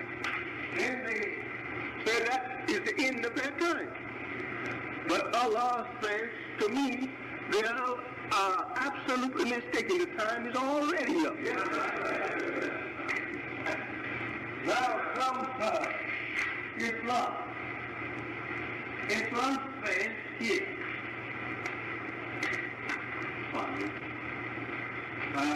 1400 years from Muhammad. The end comes. I'm giving it to you because to share that. The last 20 years of that 1400, it must come. Not at the end now, but in the last 20 years of the 14th century after Muhammad, the end comes. We are just about 6 years now in that 20. I want you to remember that. According to the teachings of Allah, we have about 3 more years to do this. According to the teachings of Allah. One of these years is coming. And in the midst of these 3 years, a collapse of the government. I said we are in it now. We have this, at the end of these 3 years, that 3 years, end of these 3 years, then the total resurrection of the dead, or the complete birth and establish of Islam. Yeah. Now, that's just 3 more years off. We are in almost the 3 years, the 3rd year. And our calendar, we are in the 1384. 1384.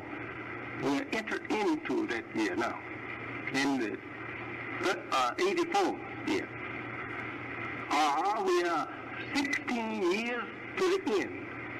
And we are 4 years, yeah, we are 4 years now into the last 20 years of that prediction. Yes, sir. And that means we have 16 more years before the century is up. When at the end of the century, everything is supposed to be finished.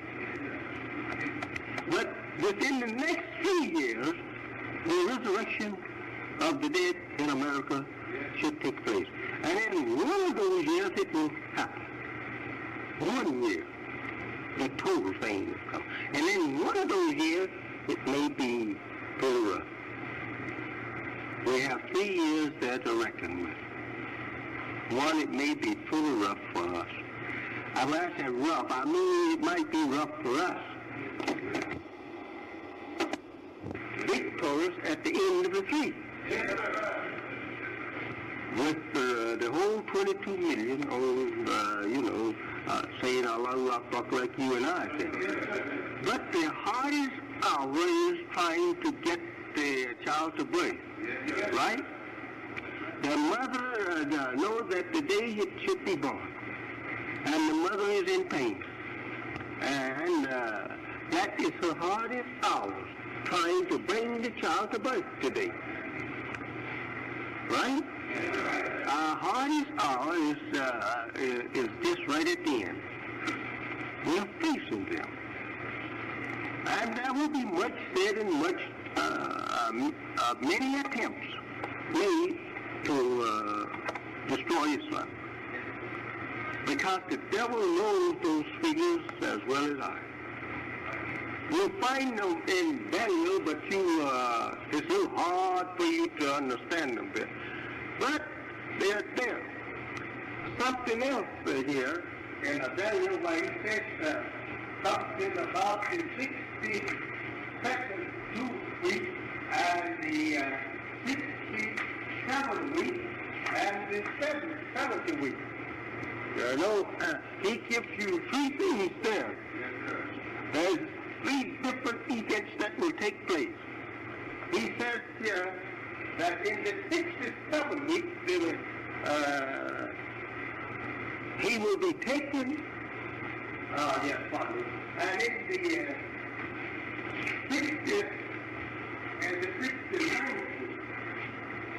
69th week, the Messiah will be taken. But in the 67th week, he is to be taken because of the overspreading, he says, of the abomination that maketh desolation. This is tied up there so in symbols that it's hard for you to understand. Allah have blessed me with to understand. I could teach you what it all means. But it's very, twisted up in symbols. I don't think the original scientists would get there like that. But I think it was the English and Americans started. Now, he says here, in the 69th week, that they came under darkness, and they laid hold on the prey and taken it away. Now, these things I want you to understand here in that prophecy out there. The 67 weeks, he was taken because of the overspreading of the abomination that maketh desolation. Abomination means hate. The overspreading or the dominant hatred, of the people becoming so turned against the Messiah's people.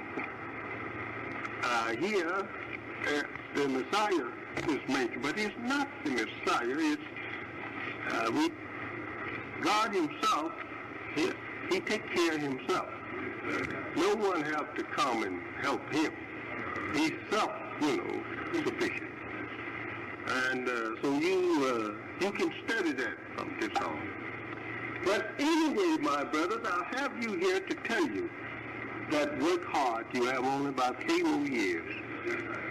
And one of those years you may not be able to do too much work in, but do all you can. And make all the progress you can before this election.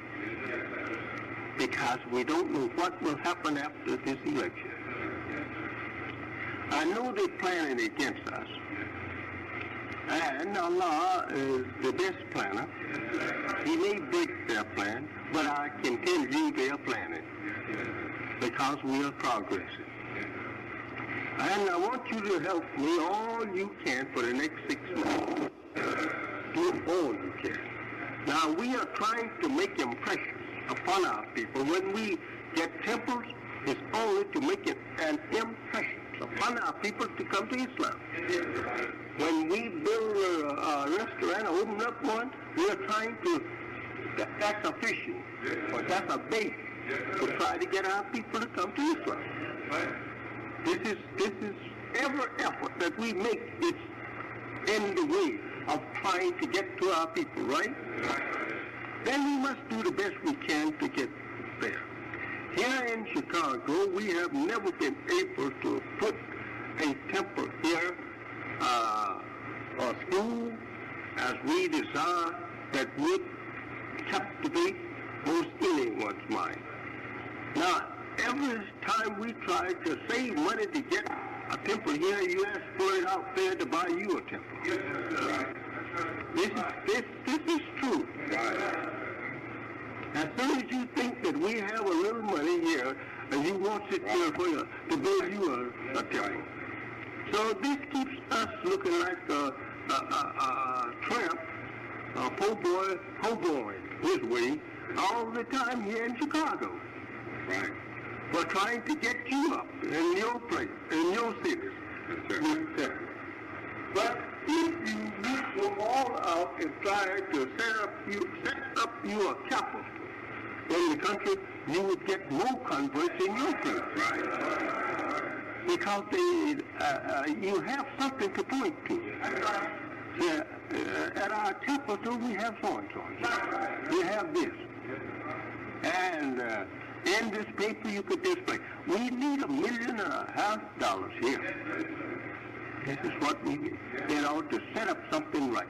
I mean a school, our little schoolhouse over here is just populated.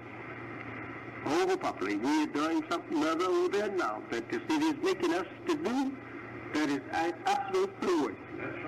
But we have to pay $15,000 to put a sprinkle in there for this. We're working on it today. All just to keep it up. Keep it up.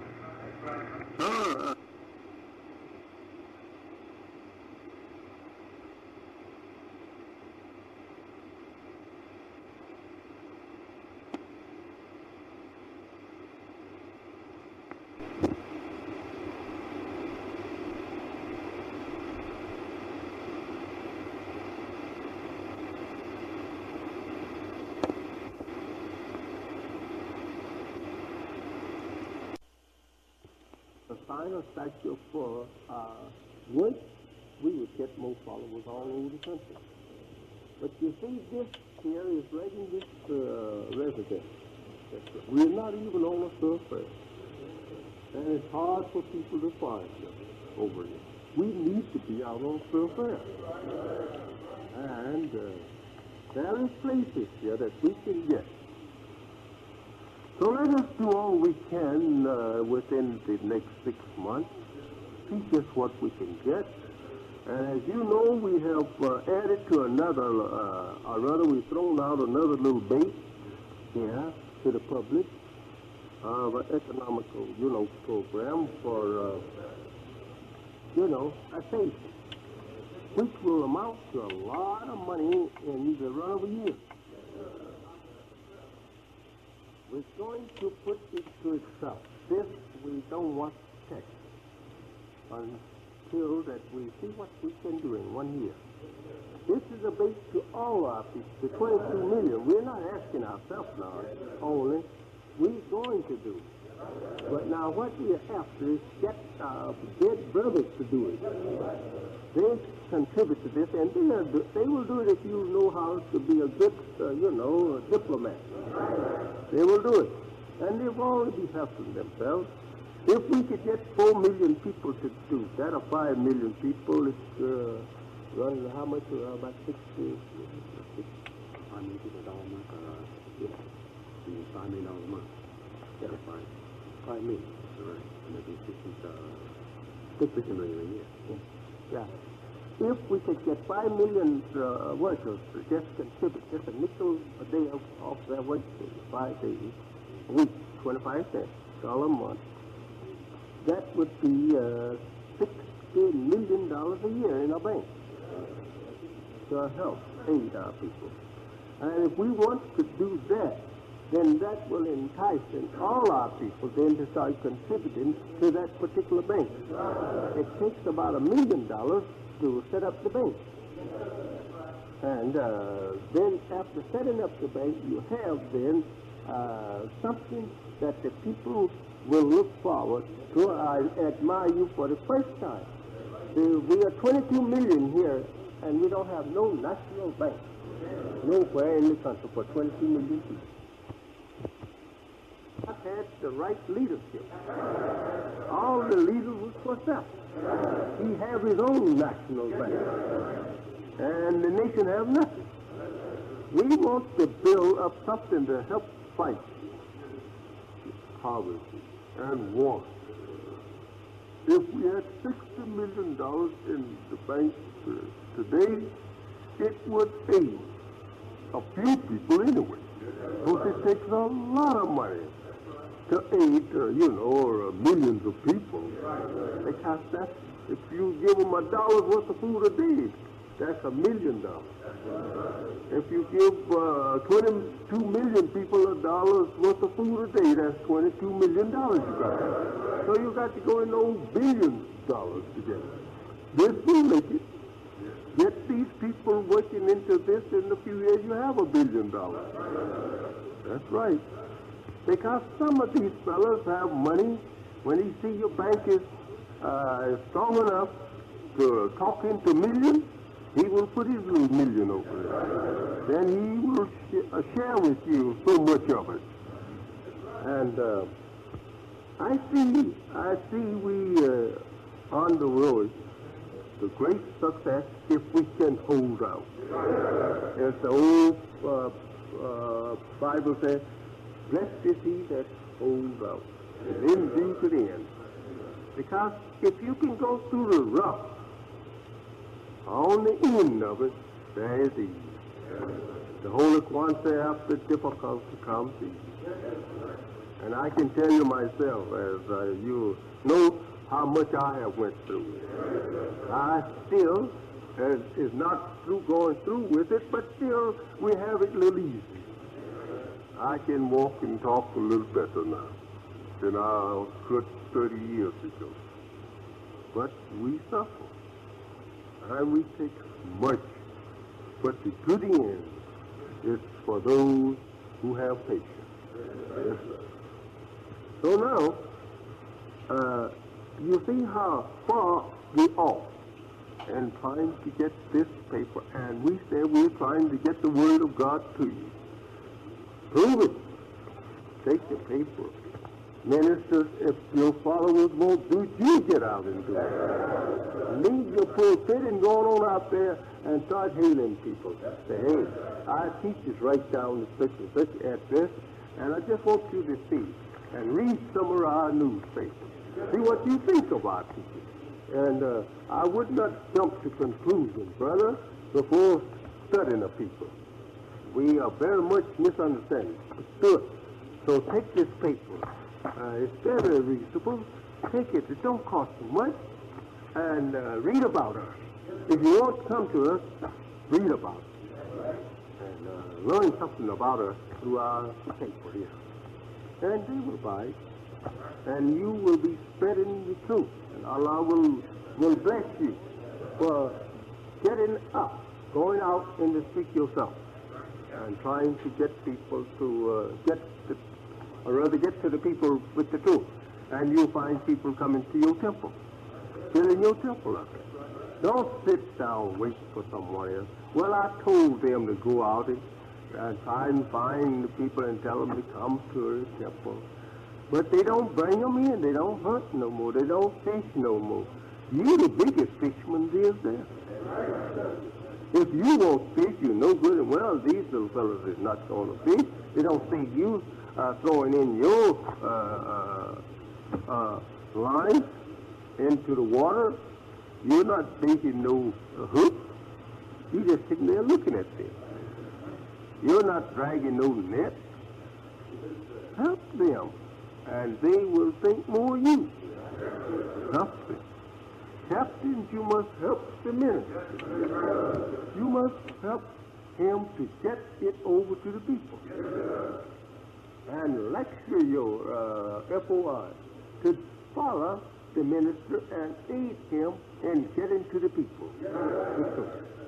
And this Allah will bless you. And ministers will be blessed, and you will be blessed. Honor and respect your minister, not to say you make an idol out of him, but honor him according to his position. Don't disrespect the minister who carrying the word of Almighty God. Show him respect. And make him to show respect to himself and you too. We show each other respect. Yes. But we are not the type of people that we try to be proud of our office. I'm a little over you. No minister should go before his people busting his chest.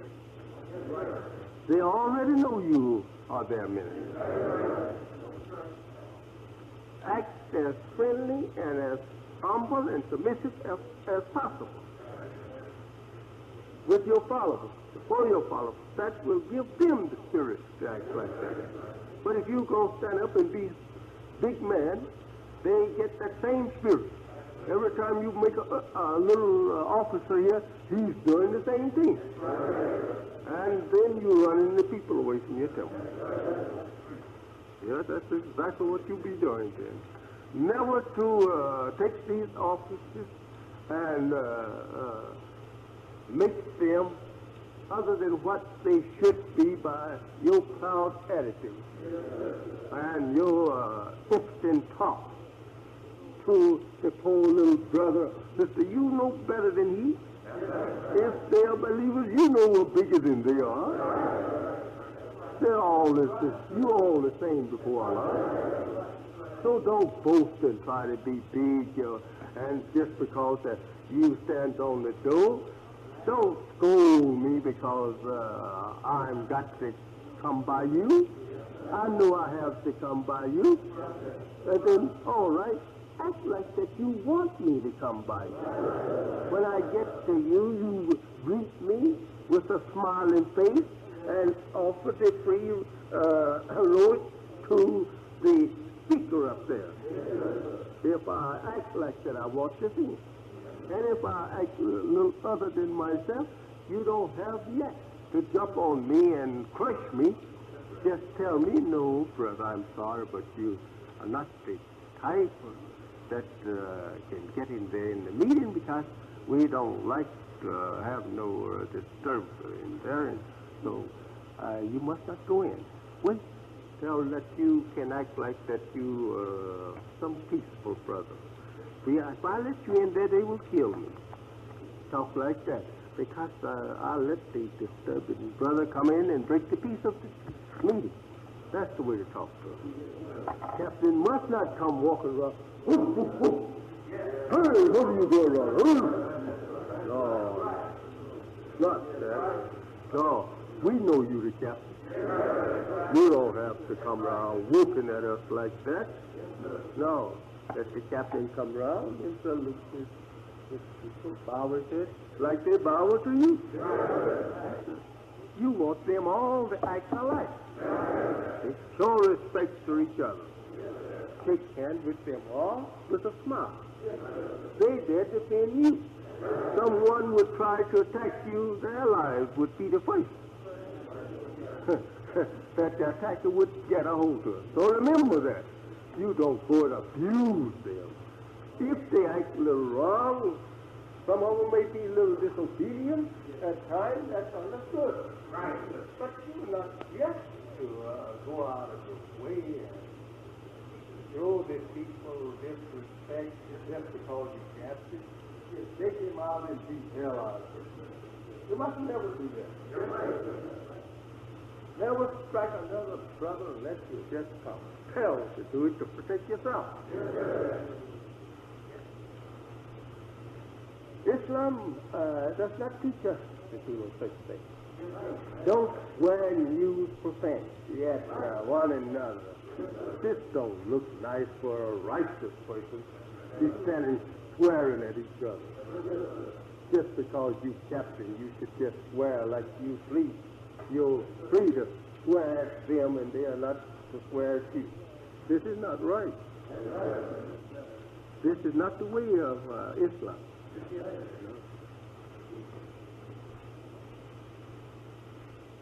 When a man has committed some act unbecoming the fruit of Islam's law, rule, your so-called minister.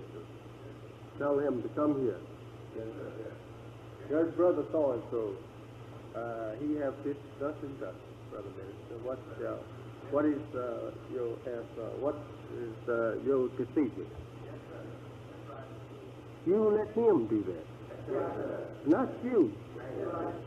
Don't take your brother down in the basement and beat him and then send him home, and the minister standing here preaching, trying to tell the people that we are in unity. We love each other. We won't even touch each other, and you down there beating hell out of our brother. That's wrong. That kind of captain we don't want on the post, Brother Minister. We hold you responsible for carrying such captain along with you. You must remember that we are trying to build up love and unity for our people. We can get rid of you easy with ironclad soft words. We mean everything we say. You won't stand. We don't have to even catch you. We just tell you, no, brother, we won't take that. Your own nature will teach you, don't rush on. They said, I'm not wanted among them. Don't rush them. My nature will teach me, go. I don't have to be thrown away. You are telling me, and I just can't resist. I have to go. Here comes one, you say, I just had to do this. I just had to do it. Yeah, but do it in such way that you will be justified in doing it. Like what went on in Richmond here a few weeks ago. That's very ugly on the captain and the minister. The captain might have not said order the striking of the brother, but yet he is the captain. If he didn't order it, he should stop it. Jump in front of it and take it yourself. Tell the brother, no, you must not do this. And the brother's not going to strike the captain. I said, don't strike it anymore. We've got to obey it. And, but if you let these things happen like that, you ran thousands of people away from you. That is already having the misunderstanding. Never to do these kind of things. And to bring about fighting in the mosque, in the temple of Islam, it's a sin, according to the Holy Quran. Never to bring about no fight in that place. That's the place of peace. Holy Quran teach you against it. But if you are attacked in the temple by infidels, then you must defend yourself. But if you go attack each other there, you're not fit to be there yourself. You're worse than an infidel because it's your sacred place. And then you destroy it with your own, anger. Don't do that. We can't use people like that. We must examine brothers before we put them on a post. Don't take a brother and put him on that door there to man that post, and that brother just came in the other week, and we don't even know just whether or not that brother knows how to even meet a person. We got to take the brother and teach him how to meet people. When a person come up here to this door, you drill him through that in your fruit. And let the fruit be or bear you witness that man now is all right. He can take the post on the door. But don't just reach over here and grab a brother. After a while you may grab a hypocrite. And he will run everybody that he possibly can, especially new ones, away from you. So always be careful. And then when you put him on the door to meet your guest, that new brother out there, your guest, coming today, then the captain must busy himself keeping an eye on that door. to see whether or not he's going to treat these people right or not. The captain must not go off and take him a seat, sit down. I have somebody on the show. No. Go there yourself and watch them, or just watch them and see whether or not that they perform their duty as you have trained them to do. Don't trust them to do it behind your back. Go and see that they do it right. Don't take a lieutenant and trust him unless you watch him. You put him over the job, watch him. And don't watch him one time. Watch him every time. That's the captain's job. Where are you going? You going in the office, sit down? You're not on your post there. Captain is supposed to be watching his soldiers all the time. Well, especially when they're on duty. Captain must be there watching them to see whether or not that they are performing their duty right. So you're not a good captain unless that you always is on your post, observing what your soldiers should be doing.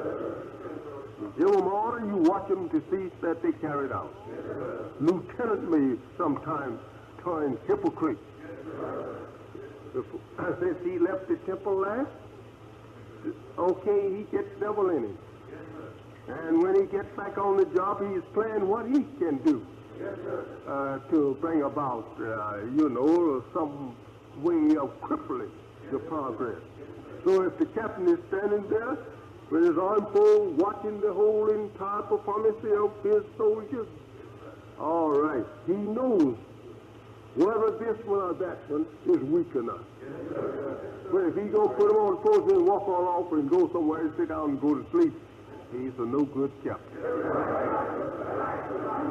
Need to take one of these then and make captain out of him. One that's on the job. Ministers, it's the thing. If you're going to tell everybody in front of you to go and try and get people here to you, and then you go back and lay down and go to sleep, you no good. You don't have them here. Try and get them yourself, too. All of us is out here after the people. Do something. If it's nothing but try and go to the barber shop, sit down there and find some way to ease a little Islam into them while you're talking. Not in no way to make them angry with you, but just come into them easy. Come in on the church. Talk about church. Now, I know a preacher once. He used to preach something. I have slipped upon them many times in their own way. And when I get through with them, they was in my way. It was Islam. I was easing in on them. Yes, sir. But I come in under the cross. And they didn't see the crescent until I had broken the cross.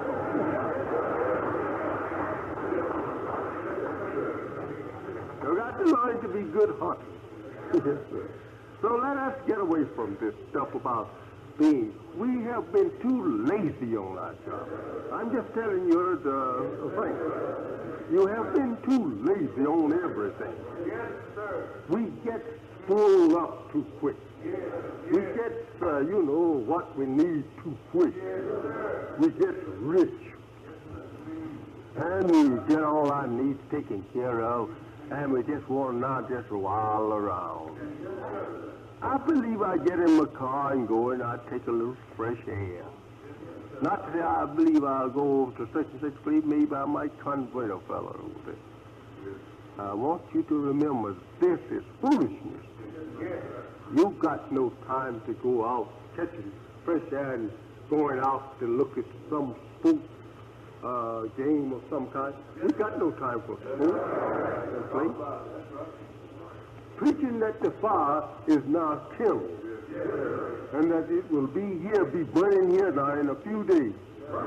What time you've got to sit down and look at TV, cutting the food on it, and look at some game out there, ball game, or going around listening to someone just telling lies, sports, joking, and all like that, and you joining in with them, having a little fun. You got no time to have no little fun now. Have some little truth. I said, if you want to go along with me, let us take 6 months to test it, all of us. Let every one of us test each other and see what we can do. And at the end of 6 months, if we're not fit then, well, we're not fit to go no 6 years. Let's go to work. That's the thing. Go after the dead with everything we have. Everything. Don't irritate him. Let's just go to him in a nice manner. Not that I'm telling you, go out there, stop him and choke him and tell him, come on. No, no force, nothing. No, don't force. Just tell him, that's sufficient. He will thank you because the time is here. They're already out there. All they need is a good fisherman. If I was not chased by so many vicious hounds, I would show you how to get out there. I used to get them long time ago, when the time was, when the game was real hard to capture.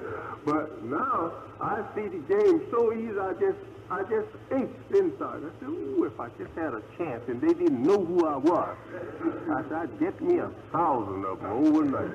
Yes, but they know me, you know. I can't get around like I used to.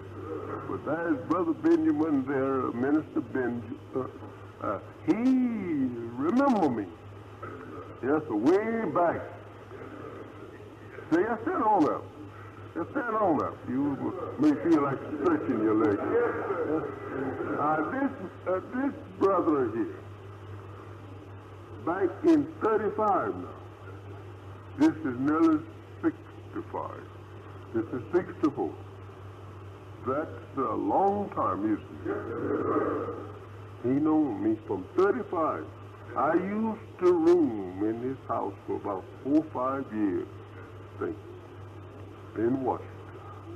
And he used to go out and bring some of the toughest, is this boys call them cats.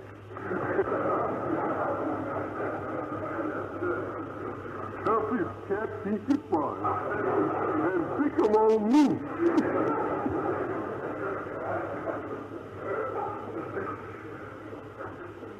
One day I got to looking at him, I said, he thinks he'll find some cat yet that's outside. I whip all of his cats he made.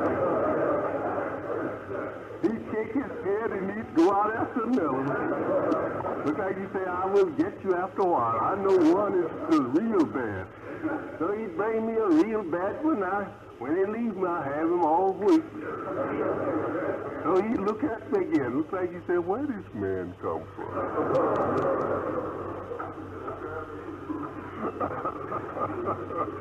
Right, Brother Bishop.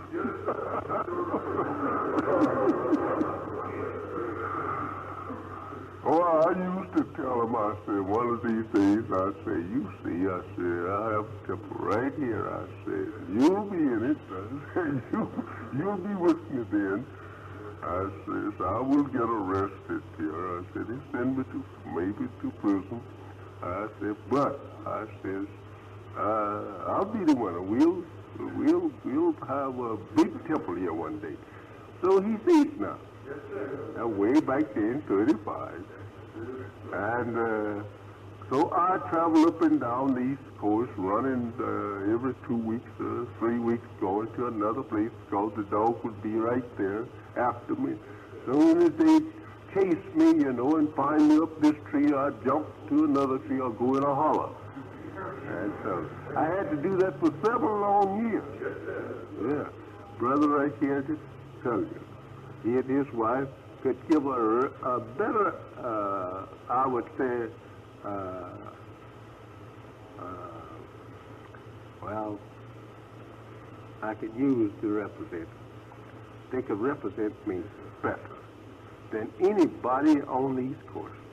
They've known me long, they know me, they know my moral character. He and his wife and some more there in Washington knew me back in those days when I was in my 30s. I was about in my middle 30s, over, and so they know me. They saw me for years, coming in and out. And if you want to know me, you ask them. Ask anybody up and down the East Coast. I stayed up and down there 7 years in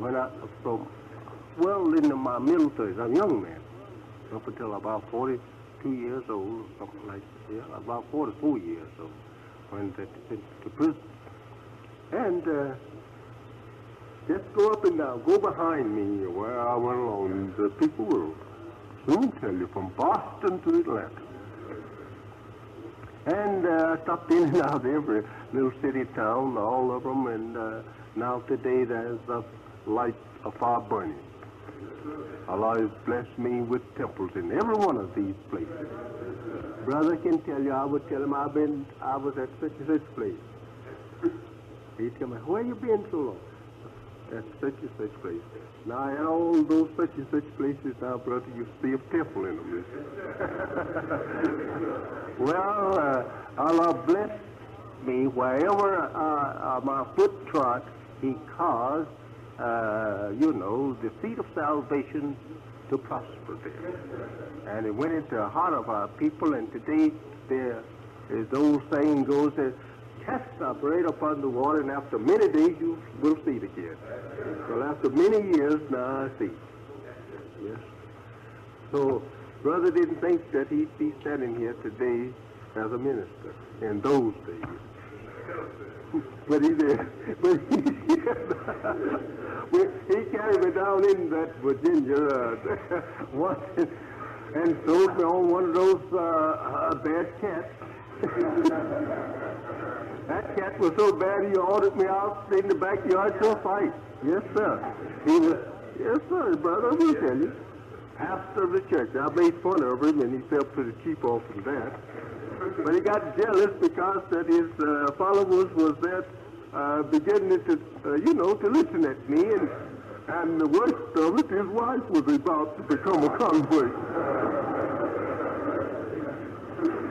So the old ice maker, he just got real angry and just, lost control of himself. Being jealous of me, they're teaching people something that he didn't teach, and they believed in it. And so I laughed at the old brother because I was pretty strong in those days. I was a young fellow, and I told brother he wouldn't have lasted 2 minutes if I had went in the backyard. Because the poor brother, he was a little ill, and he was very skinny, and he was pretty weak. And I thought maybe that I could finish him off in a little while. But that wasn't the point. I wanted to convert him. I wouldn't argue with him. I didn't talk that kind. I made them look pretty cheap for talking to me like he did. Yeah. He didn't have enough truth to fight me with truth. Why now you want to take it out physically? Made a fool out of it. Yes, sir. But this is the thing we must learn to do. Be very diplomatic. Fight whenever, use your fist whenever you got it to do. And then make a good job out of it as you did out of your, the tongue. All ministers have to be good fighters both ways. Because they can be attacked all right, don't worry. But though I don't leave everyone to be like myself, I never expect to, to get in no kind of fight physically. Because I believe I can always outwit you with the word. And I will make you come off from that, and after a while you will be shaking my hand. And yet I wouldn't show you that I'm a coward. But I just believe I can just with you with the word. And have you coming down and be my brother after a while. So, brothers, here today we are talking over this 6 months work. You may be seated, but unless you have something you want to say yourself in it. Was there anything you want to say yourself? Yes, I would like to tell my brother here, what is the Holy Apostle telling me is right. He's a real fish. And I, as he said, I can bear witness that he knows how to fish. Because I went around with him. And he was teaching me how to fish. And I didn't realize that until just a few years ago what he was doing.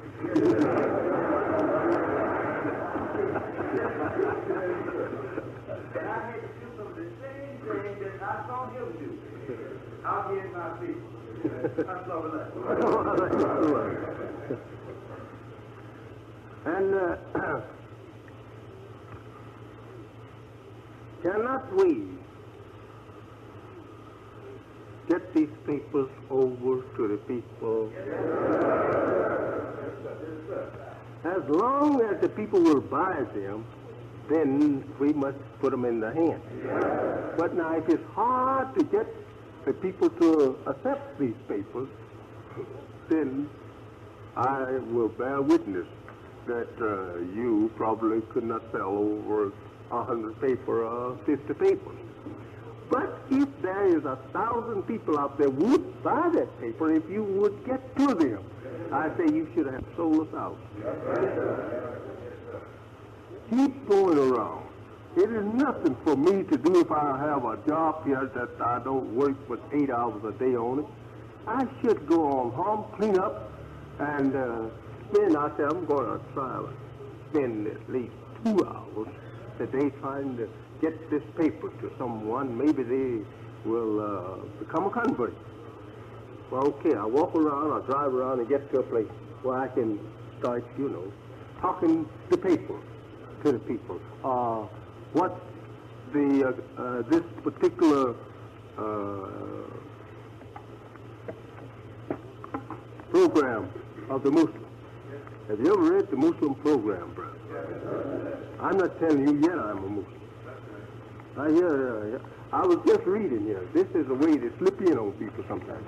I said, oh, you just got a hold to it. Brother, I was looking at this paper here, the Muslim paper. They are talking about how we could make a better people out of ourselves and make a strong government among us. Have you ever read anything about them here in they have about 12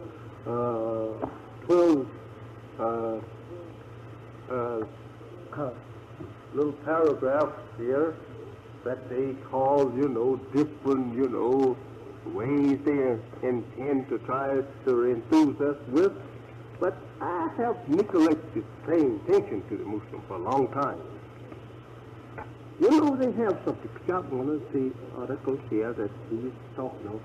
Here, right here, and he says, in paragraph 8 here, he says, we believe in justice for all, whether in God or not. What do you think of that? They must have something there. Now, I heard that these people didn't believe in nobody but just themselves. Now, this 8th paragraph here says that they believe in justice for all, good or bad. Well, that's right. The bad should get justice for him, and the good should get what's coming to him. This is right. And then you can start talking on it with it. Do you think that they have something? After a while, you run into a man and say, I think they really have something. I think we should get behind those people. And when you know anything, well, you have a lot of people in your temple. Get them out. Get out and get out there and get after them. And don't feel ashamed. The thing that you will feel ashamed of when the time comes and seeing your people being lost because that you couldn't or would not get to them to teach them. You are my helpers, help me. You say you're going to help me. I don't think you're helping me just sitting around home, thinking that the people just heard that you're the minister and they will come there and just see you and listen to you because they heard that you go to them. You are the fisherman. You are the servant. They're not the servants of you. You the servant of them.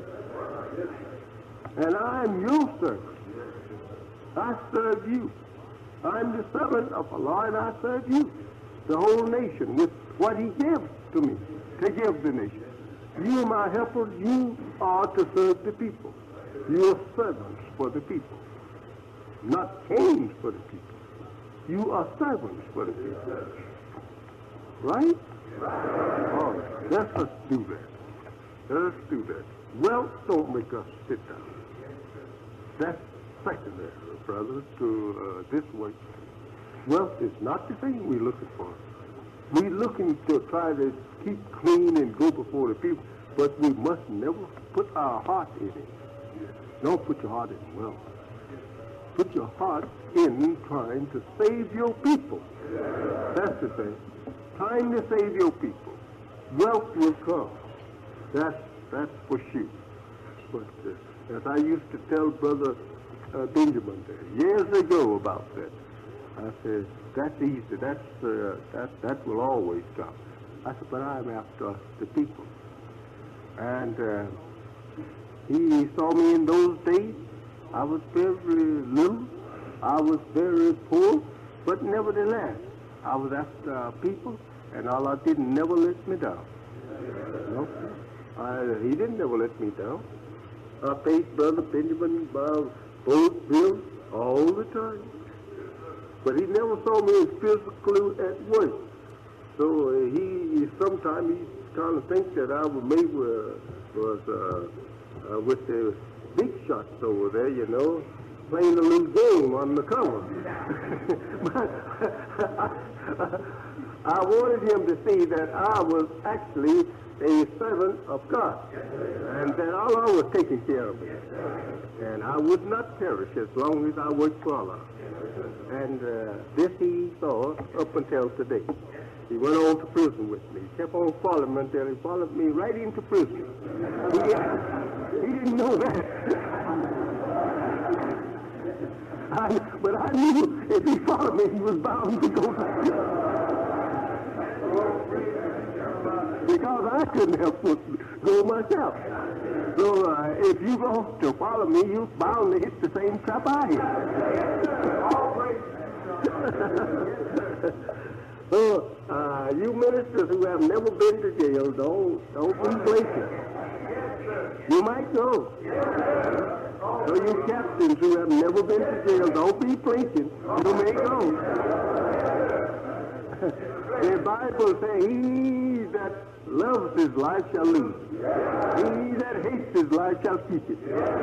That means he that don't care what come or go, all he wants to do is to get the truth over to him. Well, yeah, that man will be here when the others is gone. As Brother Benjamin can bear me witness, he used to see me storm Washington there back in the early 40s, 41. There I was fighting, telling them, and up until Japan attacked Pearl Harbor, I was preaching it then. The day when they attacked. Okay, he saw me right on up to the bitter end. And he saw me in prison, standing right in the prison, preaching it there, putting it on blackboard right there in the prison before the warden, the guards and everything. He saw me stand there and teach right in the presence of the guards. But I'm always skillful enough that you can't catch me, you know. You can't tie me up, and I'll preach right before anyone. He can't do nothing with me because I always have a way of maneuvering the truth in such a way that you can't say nothing. I'll say, well, he did that. So he right here can tell you that he saw the guards there stand there, you know, and just look at me putting figures on the board. Watch me. And listen to me teaching, you know. And they just stand and look. Had to walk away. Couldn't say nothing. They couldn't say, come on and go to the hole. You not doing nothing but making trouble around. And one old guard, he almost converted him. I forget his name, but Brother Benjamin remembers. He stood there, he almost was converted. Next day, that Monday morning, he told all the other guys, he said, He hit me with his hand on my heart like that. He said, it's right there. It's right there. He said, he got it right in him. He said, I never heard such.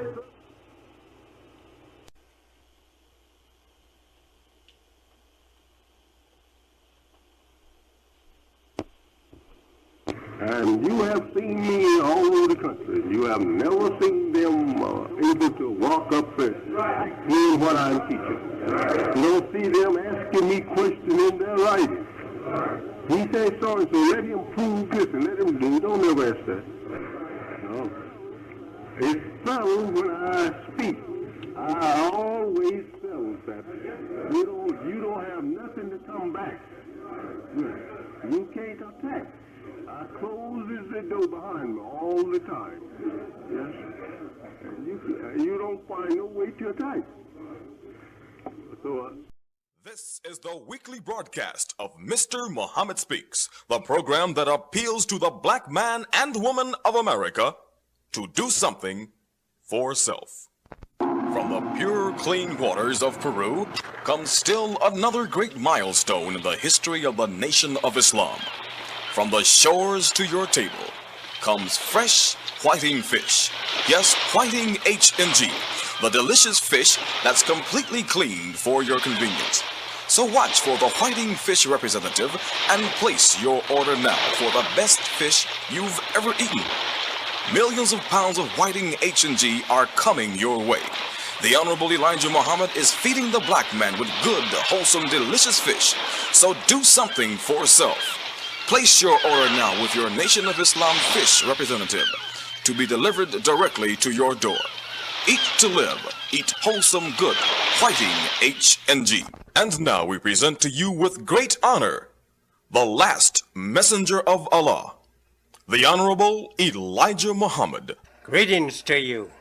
I'm Elijah Muhammad, the preacher of freedom, justice, and equality to my people. The black man who has been lost and now found in the Western Hemisphere, in the United States of North America for the past 400 years. I want to say to you, my beloved brothers and sisters, that we are living in a time far, far from what it has been. We are living in a day and time that we must do something for self. And to do something for self, we have to be ourselves. We have to love ourselves. We have to love everything like our own kind. We cannot divide our love for ourselves and for our enemies. To love our enemies does not get us any success whatsoever. I want to talk with you on this. The way to success.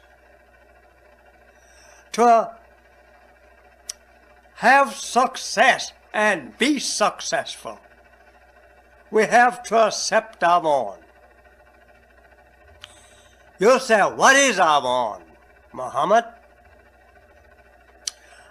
We have to accept our own God, who is now present to save and deliver you from your 400-year-old enemies.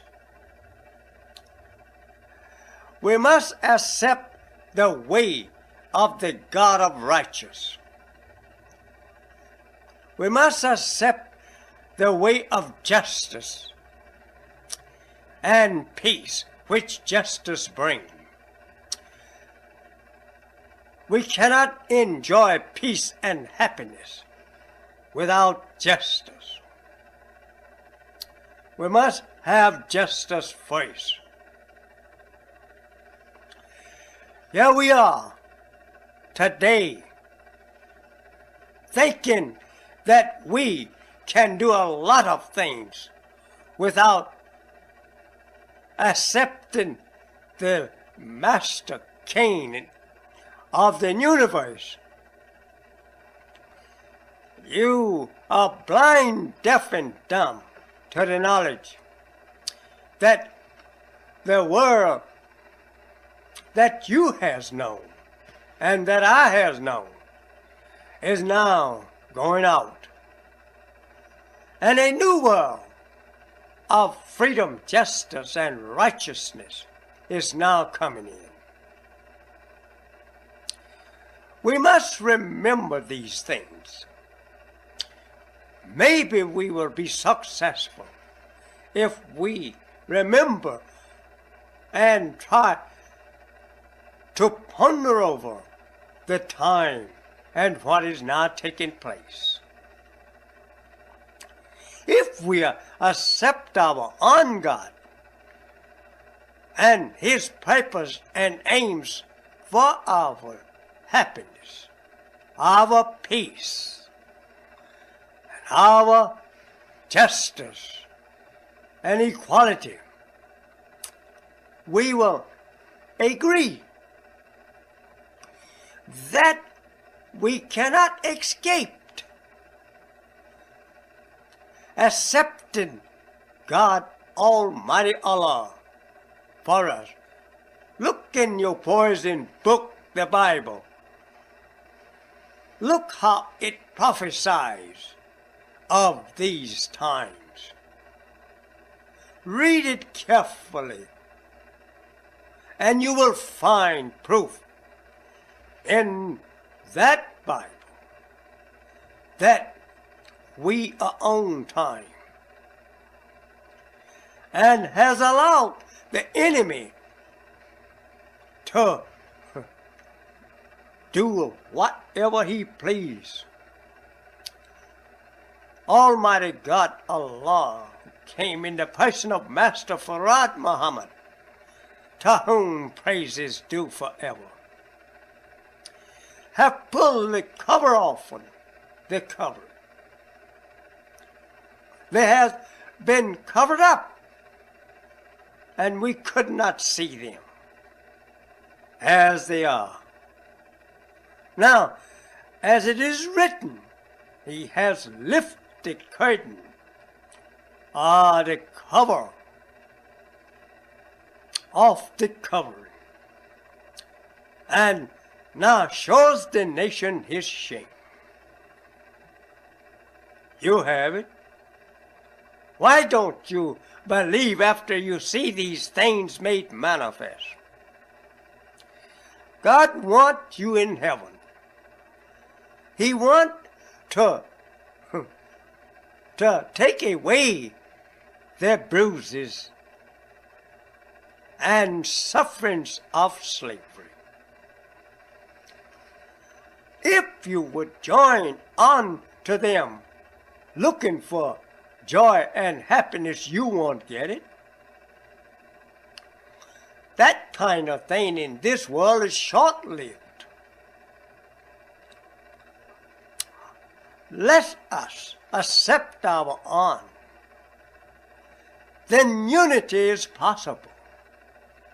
We cannot unite if we disagree on that which will give us the power to unite.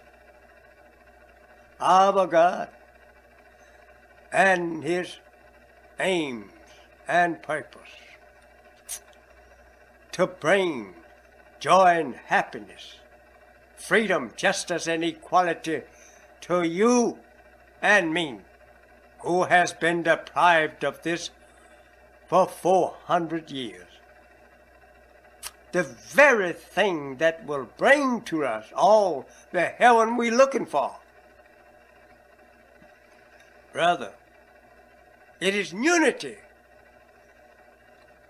with God, not with the enemy, but unity with God and the nation of righteous. unity with the God of Islam, the God of a religion of entire submission to his will. We cannot submit to God if we want to submit to the devil. How can Almighty God, Allah, accept you when that you want to be the servant of the devil? Take a look at it, my brother. The devil have ruled the black man for 6,000 years. He haven't lost no time at all. Now that time was up way back in 1914. You were asleep to the knowledge. Brother, that's a long time. Long old time. This has been given to them as an extension of time to allow them to change if they wanted to. He have opened the heavens to them to let them take a peek into his glory and to his mighty creation. He has blessed America, white man, with great success here.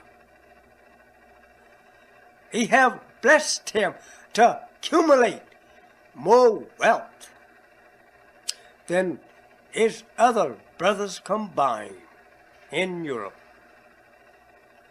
But now, Allah is mighty and he's wise.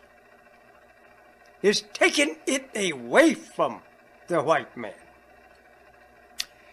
He's taken it away with all kinds of plagues gradually. But look what kind of evil people they are.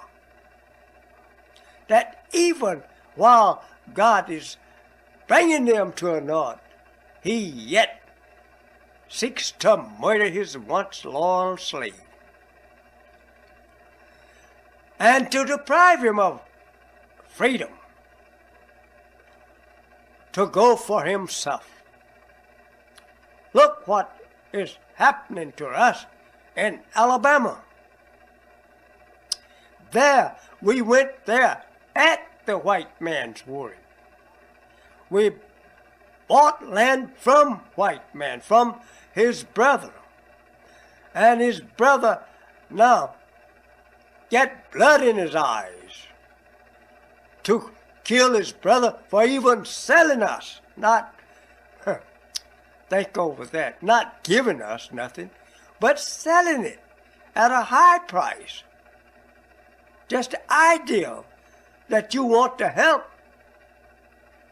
sell Muslim land so that the Muslim can have a chance to do something for self.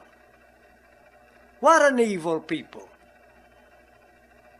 But we have a God on our side. They goes all out to stop it. But Elijah have a God on his side for his people. I'm not alone. I have no guns, nor do my followers have any ammunition and artillery to come out and fight with the white man with the same type of weapons. We don't have it. God forbid us, because he wants to fight himself. He wants to bring the enemy to his knees. Without the kind of weapons that he loves and puts his hopes in it, that it will conquer the nations of the earth for himself. All this is a failure today. Allah brings you to a knot little by degrees when you opposes him. So read the Holy Quran. He destroys you, regardless of how powerful you may be. Your power, your wealth does not avail against Allah. But look how that we are hindered, are opposed in trying to bring about unity and love of black brothers. Then hires our own people to help him to oppose Allah and the nation of righteous, the Muslim. He wants you to see how much power he have over you that loves him. And he do have power over them that love him, but not over we that love Allah. No, sir. But I want you to remember that you in the day and time when that you can, if you want to, be a great nation. God Almighty in the person of Master Fard Muhammad is blessing me and my followers to set up a standard of the way, pardon me, of freedom, justice, and equality, and heaven while you live. All the reverends in Chicago and throughout America that believe in that slavery religion called Christianity, trying to be a friend to the enemy of black man for a little honor, a little respect, is going to be shame of themselves now soon. It is written that the reverends would do just that. Stick around and wait and depend on the white man, the devil, to give them heaven among them. How can he give you heaven when he won't have it for himself? And as much as the parable goes, that if Lazarus and Davy had lived over their history, maybe Davy, the rich man, would have changed his mind. But since there was no return, the time had arrived that he must fall and lose all he had, that God may show Lazarus, who had bread to spare, and that he did not have to eat crumbs. Then Lazarus began to feel happy, though said not a word, because he was not trusted by Abraham to talk. For fear the rich man would have deceived him and made him agree with him. And that's really possible.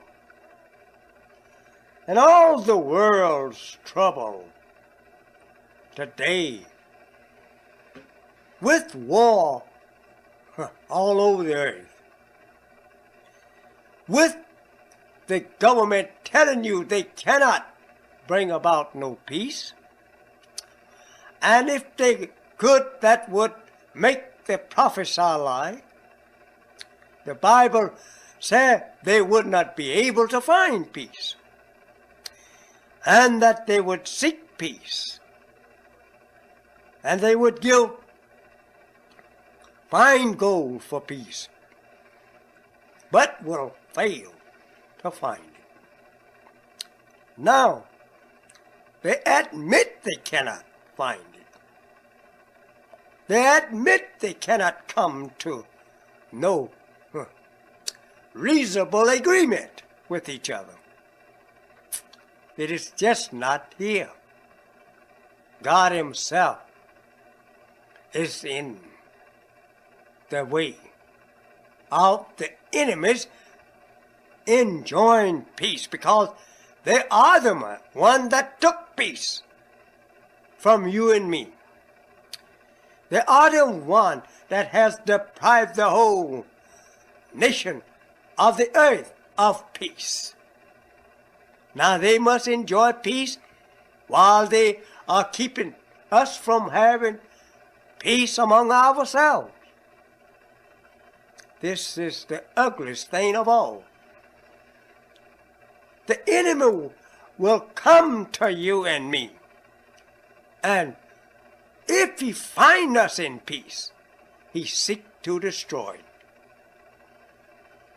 But that shows you that Allah has revealed the truth of this people. They were made to destroy the peace. The Bible teaches you in Revelation in symbolic way that the rider on the pale horse, the white race, he took peace from the earth, brought the sword upon the people, and the sword was used against one and the other. You see, all of this is now made manifest. Why will you act such ignorant way that you acted? Why don't you come and let us reason together like men, and like men that love their own suffering kind, and get on the road to success for our nation, regardless to their opposition against you and me. If it's like a mountain, Allah will bring it to a naught. Let us sit down and think this over, my friend. You cannot escape it. You cannot find peace nor a future for peace with the enemy of peace, who have destroyed peace all over the planet Earth, and destroying it with you and me right here in our face. He put one black man against the other for his own purpose, for his own self, and to mock you and your God of peace. That your God of peace cannot bring peace to his slave that he read. And that slave, he intends to take that slave to hell with him. This is his greatest desire, to do just that. My beloved listeners, why not wake up? Unity is possible among us if you will just think singly that the world is on fire that we has known, and it will consume that which we has known of this world. War, war, the cry of war, cry of peace and blood is running out of men's veins in hot day and night.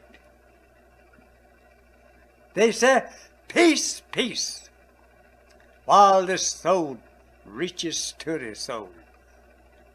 Prophesies the Bible. We are in those times now, and we cannot escape them. No one will have peace but the righteous. No one will have peace but those who believe in the God of righteousness. Believe in He who has appeared among us in the person of Master Fard Muhammad, to whom praises is due forever. We must remember again that here on the south side, 1 million people, black people, and yet the power of the enemy is so strong that it divides a whole million of people, one against the other, with his poison, falsehood, and promises that he never and can't be able to fulfill. Hunger, he prophesies to you, is on the way. They must find some way to try to feed the people.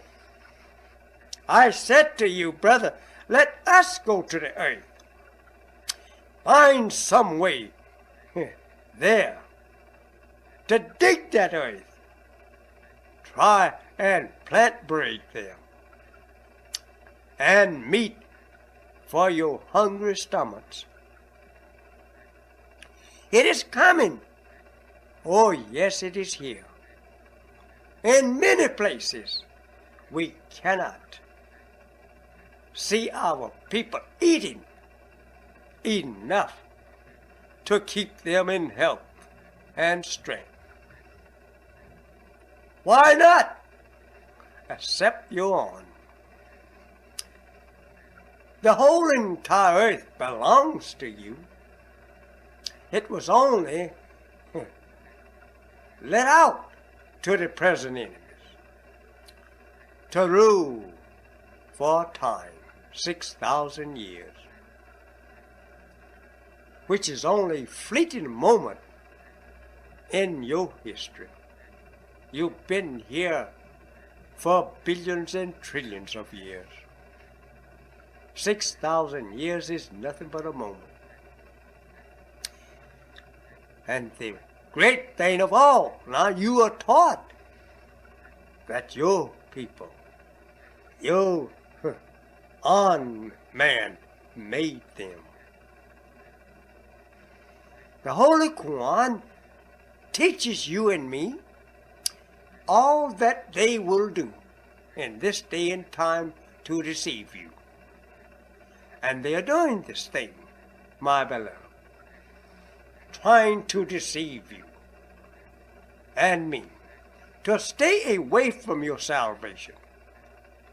You works with them against me for honor and respect. If you want honor, believe in Allah and come follow me, and He will exalt you above the nations of the earth.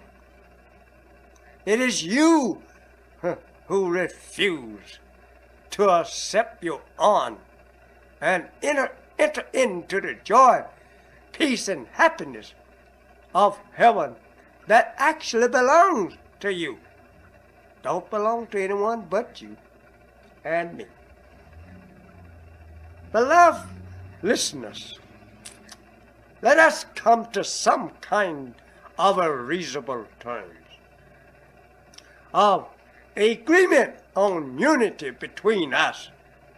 Get away from that old slavery stuff, backing up, filled with fear that you are going to get yourself in trouble. Backing up, running from Allah is going to get you in trouble. That's the thing. I said to you in my conclusion that the only way to success is to unite with your God and your people and come follow me. And there you will have heaven while you live. I thank you for listening. You've been listening to the Honorable Elijah Muhammad, Messenger of Allah, leader and teacher to the so-called American Negro. Mr. Muhammad's subject this week was The Way to Success. Time is running out. We desperately need a hospital. We desperately need a hospital. Save yourself. Save your children. Save our future. We desperately need a hospital. Support the Honorable Elijah Muhammad's National Hospital Drive. We need a hospital. Don't wait until it's too late.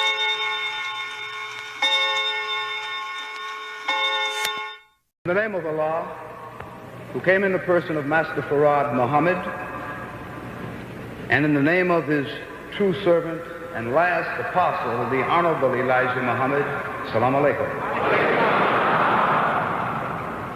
First of all, brothers and sisters, I would like to thank the Honorable Elijah Muhammad and the Nation of Islam for allowing me to attempt to represent them as the National Secretary. You know, the Bible says that the last messenger will have a government upon his shoulders. Right.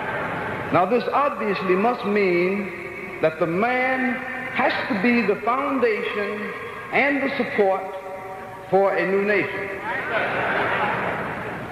A look at the accomplishments of the government established by the Honorable Elijah Muhammad proves beyond a shadow of a doubt that he is this man. That's right. Go ahead, National Secretary. As a foundation, we have Muhammad's temples in every city of America. Go ahead, that's right. We have temples in Bermuda, Jamaica, Honduras, and even in England. Right. Educationally, we have Muhammad Universities of Islam in 46 cities. This man is truly building the foundation for a nation. Yes, sir. In transportation, we have a fleet of cross-country tractor trailers, the most modern. We have a fixed base operation air aviation department in Gary, Indiana. Now we know that America also has many aircraft that, although excellent in design and suitable for use, they are grounded. We are already in contact with America to purchase some of these.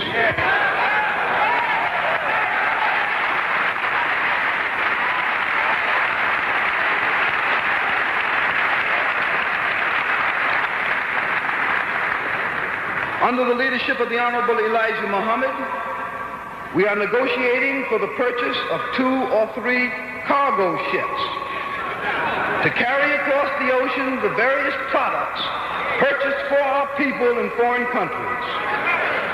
Go ahead there, Pastor. In fact, the first shipload of fish from the unpolluted waters around the South American country of Peru has already arrived in Mobile, Alabama.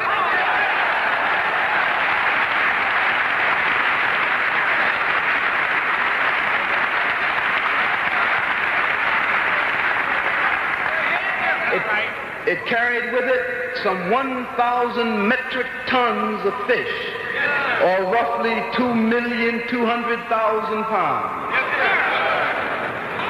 The second ship is already on its way.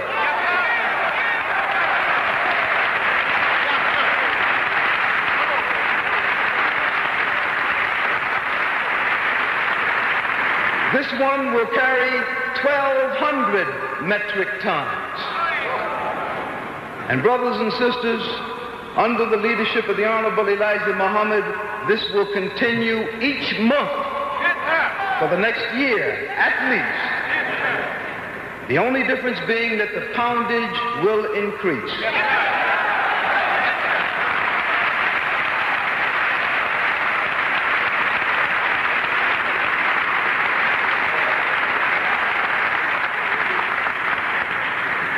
In order to be totally independent in this venture, the Honorable Elijah Muhammad has ordered the purchase of warehouse and cold storage facilities there in Mobile, Alabama.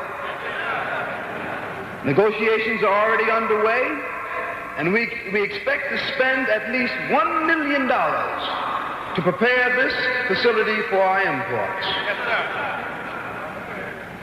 Now, we must remember that it hurts our enemy to see us in these broad fields. The messenger has taught us that the dragon will go behind the messenger to try to disrupt what has already been set up. That's right. And to try to turn the people of these countries away from Muhammad. Right. But I tell you, they will not be successful.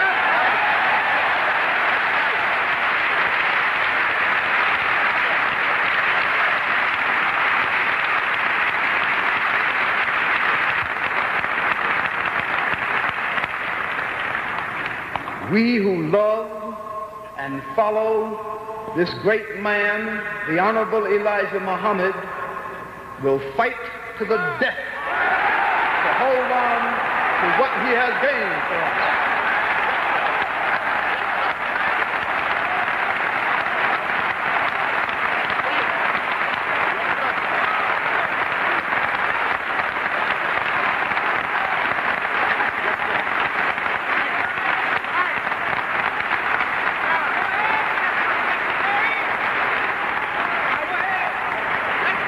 What he has gained for us, we cannot and will not give up. That's right.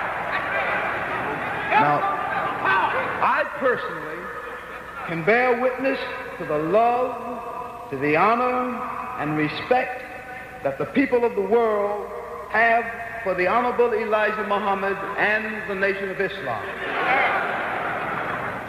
I have traveled completely around the world as the National Secretary of the Nation of Islam. And everywhere that I have gone, the response to the messages that the Honorable Elijah Muhammad has sent me with were tremendous.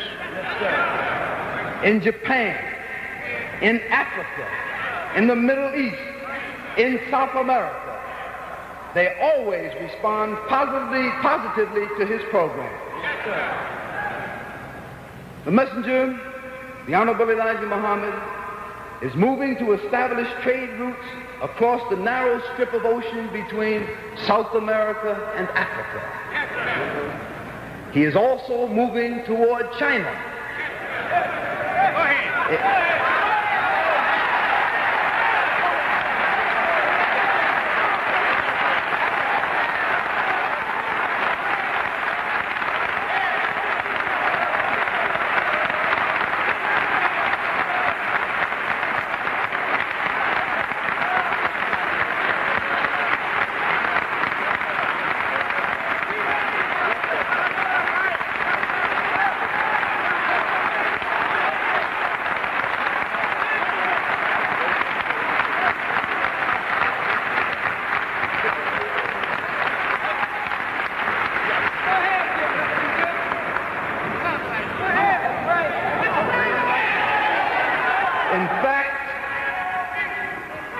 I will be traveling to China very soon. The trip has already been set.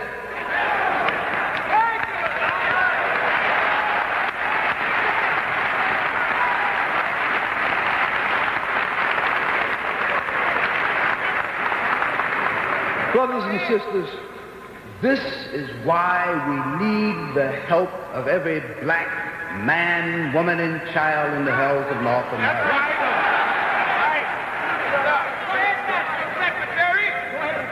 The world of the black man has extended their arms to Muhammad, and we must be ready to grasp their hands.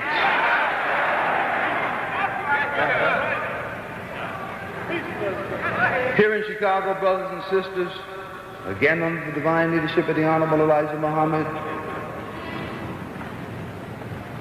we have deposited $1 million to prove our intent in the purchase of the South Shore Country Club.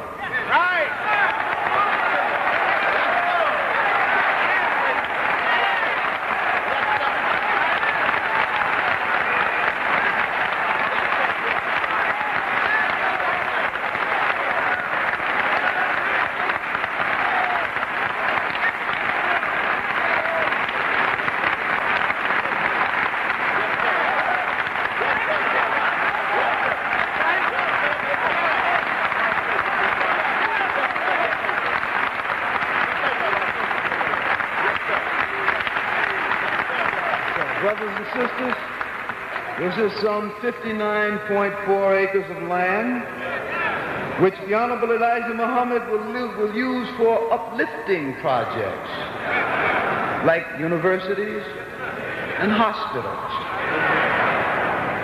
You know, Christians have hospitals all around us, but we must build our own.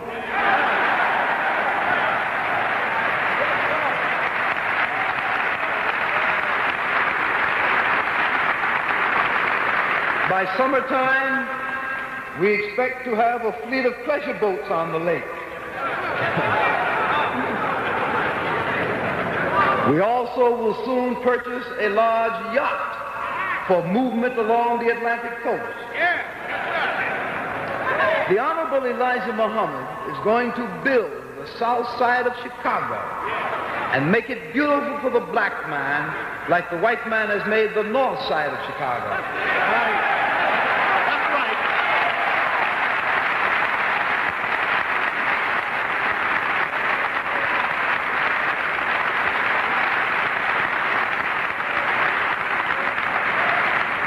Already, he has had constructed $1.5 million sales and office building, which the contractor, the black contractor, Mr. Ernest Bush, has almost completed. Now, we have opened the building for the information center and for tours. But as soon as Mr. Bush turns the keys to this building over to the Honorable Elijah Muhammad, he will be told to break ground on the next one.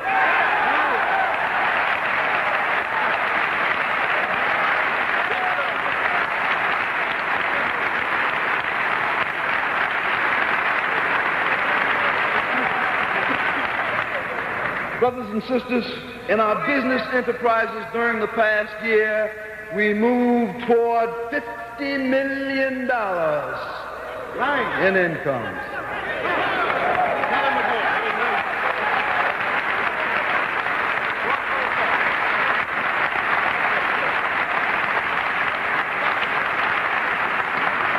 Which, of course, is only a beginning.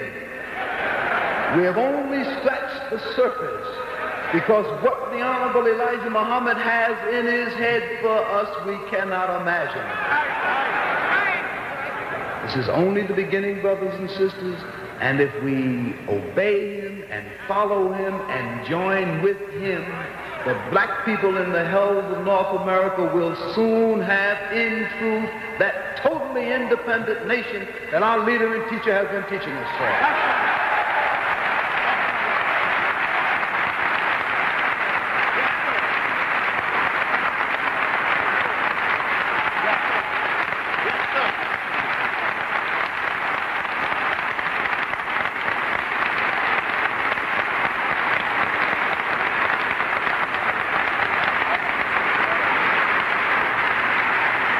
To move right along, brothers and sisters, I would like to just read to you a list of some of the enterprises of the Nation of Islam. You know, this nation that they talk about that operates mom and pop shops.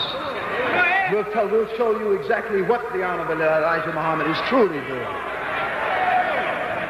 Salam Restaurant, the Muslim import stores, the Muslim Fish House, the Shabazz Grocery Store, the Shabazz Bakery and Coffee Shop, Temple No. 2 Clothing Store and Office Building, the new Sales and Office Building on 78th Street, the Guarantee Bank and Trust Company, Progressive Land Developer, Good Foods Incorporated, which is meats, produce, and eggs.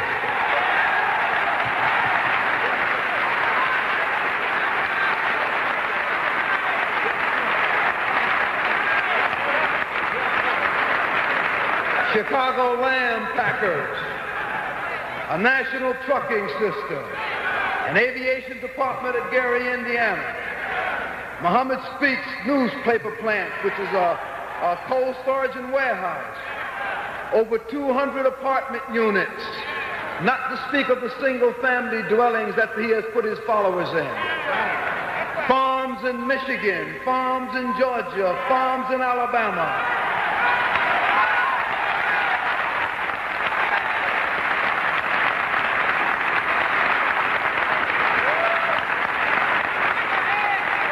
Over 150 temples in North America, Bermuda, Jamaica, and Honduras.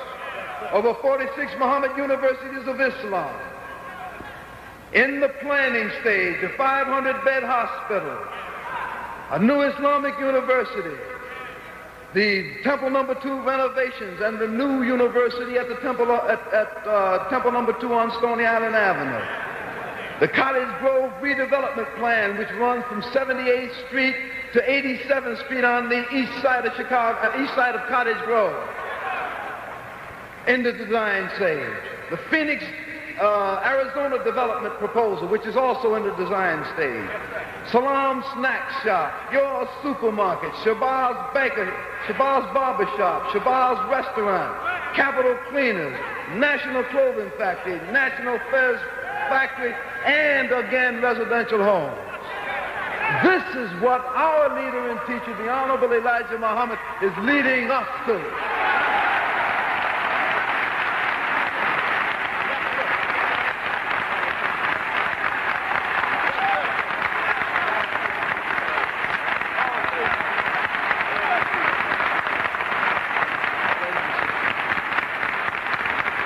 Brothers and sisters, I know what we are all awaiting, and that is the message from our leader and teacher, the Honorable Elijah Muhammad. So in closing, I would like to say just this, that the followers of the Honorable Elijah Muhammad have distributed in the hells of North America during this past year over 34 million Muhammad Speaks newspapers.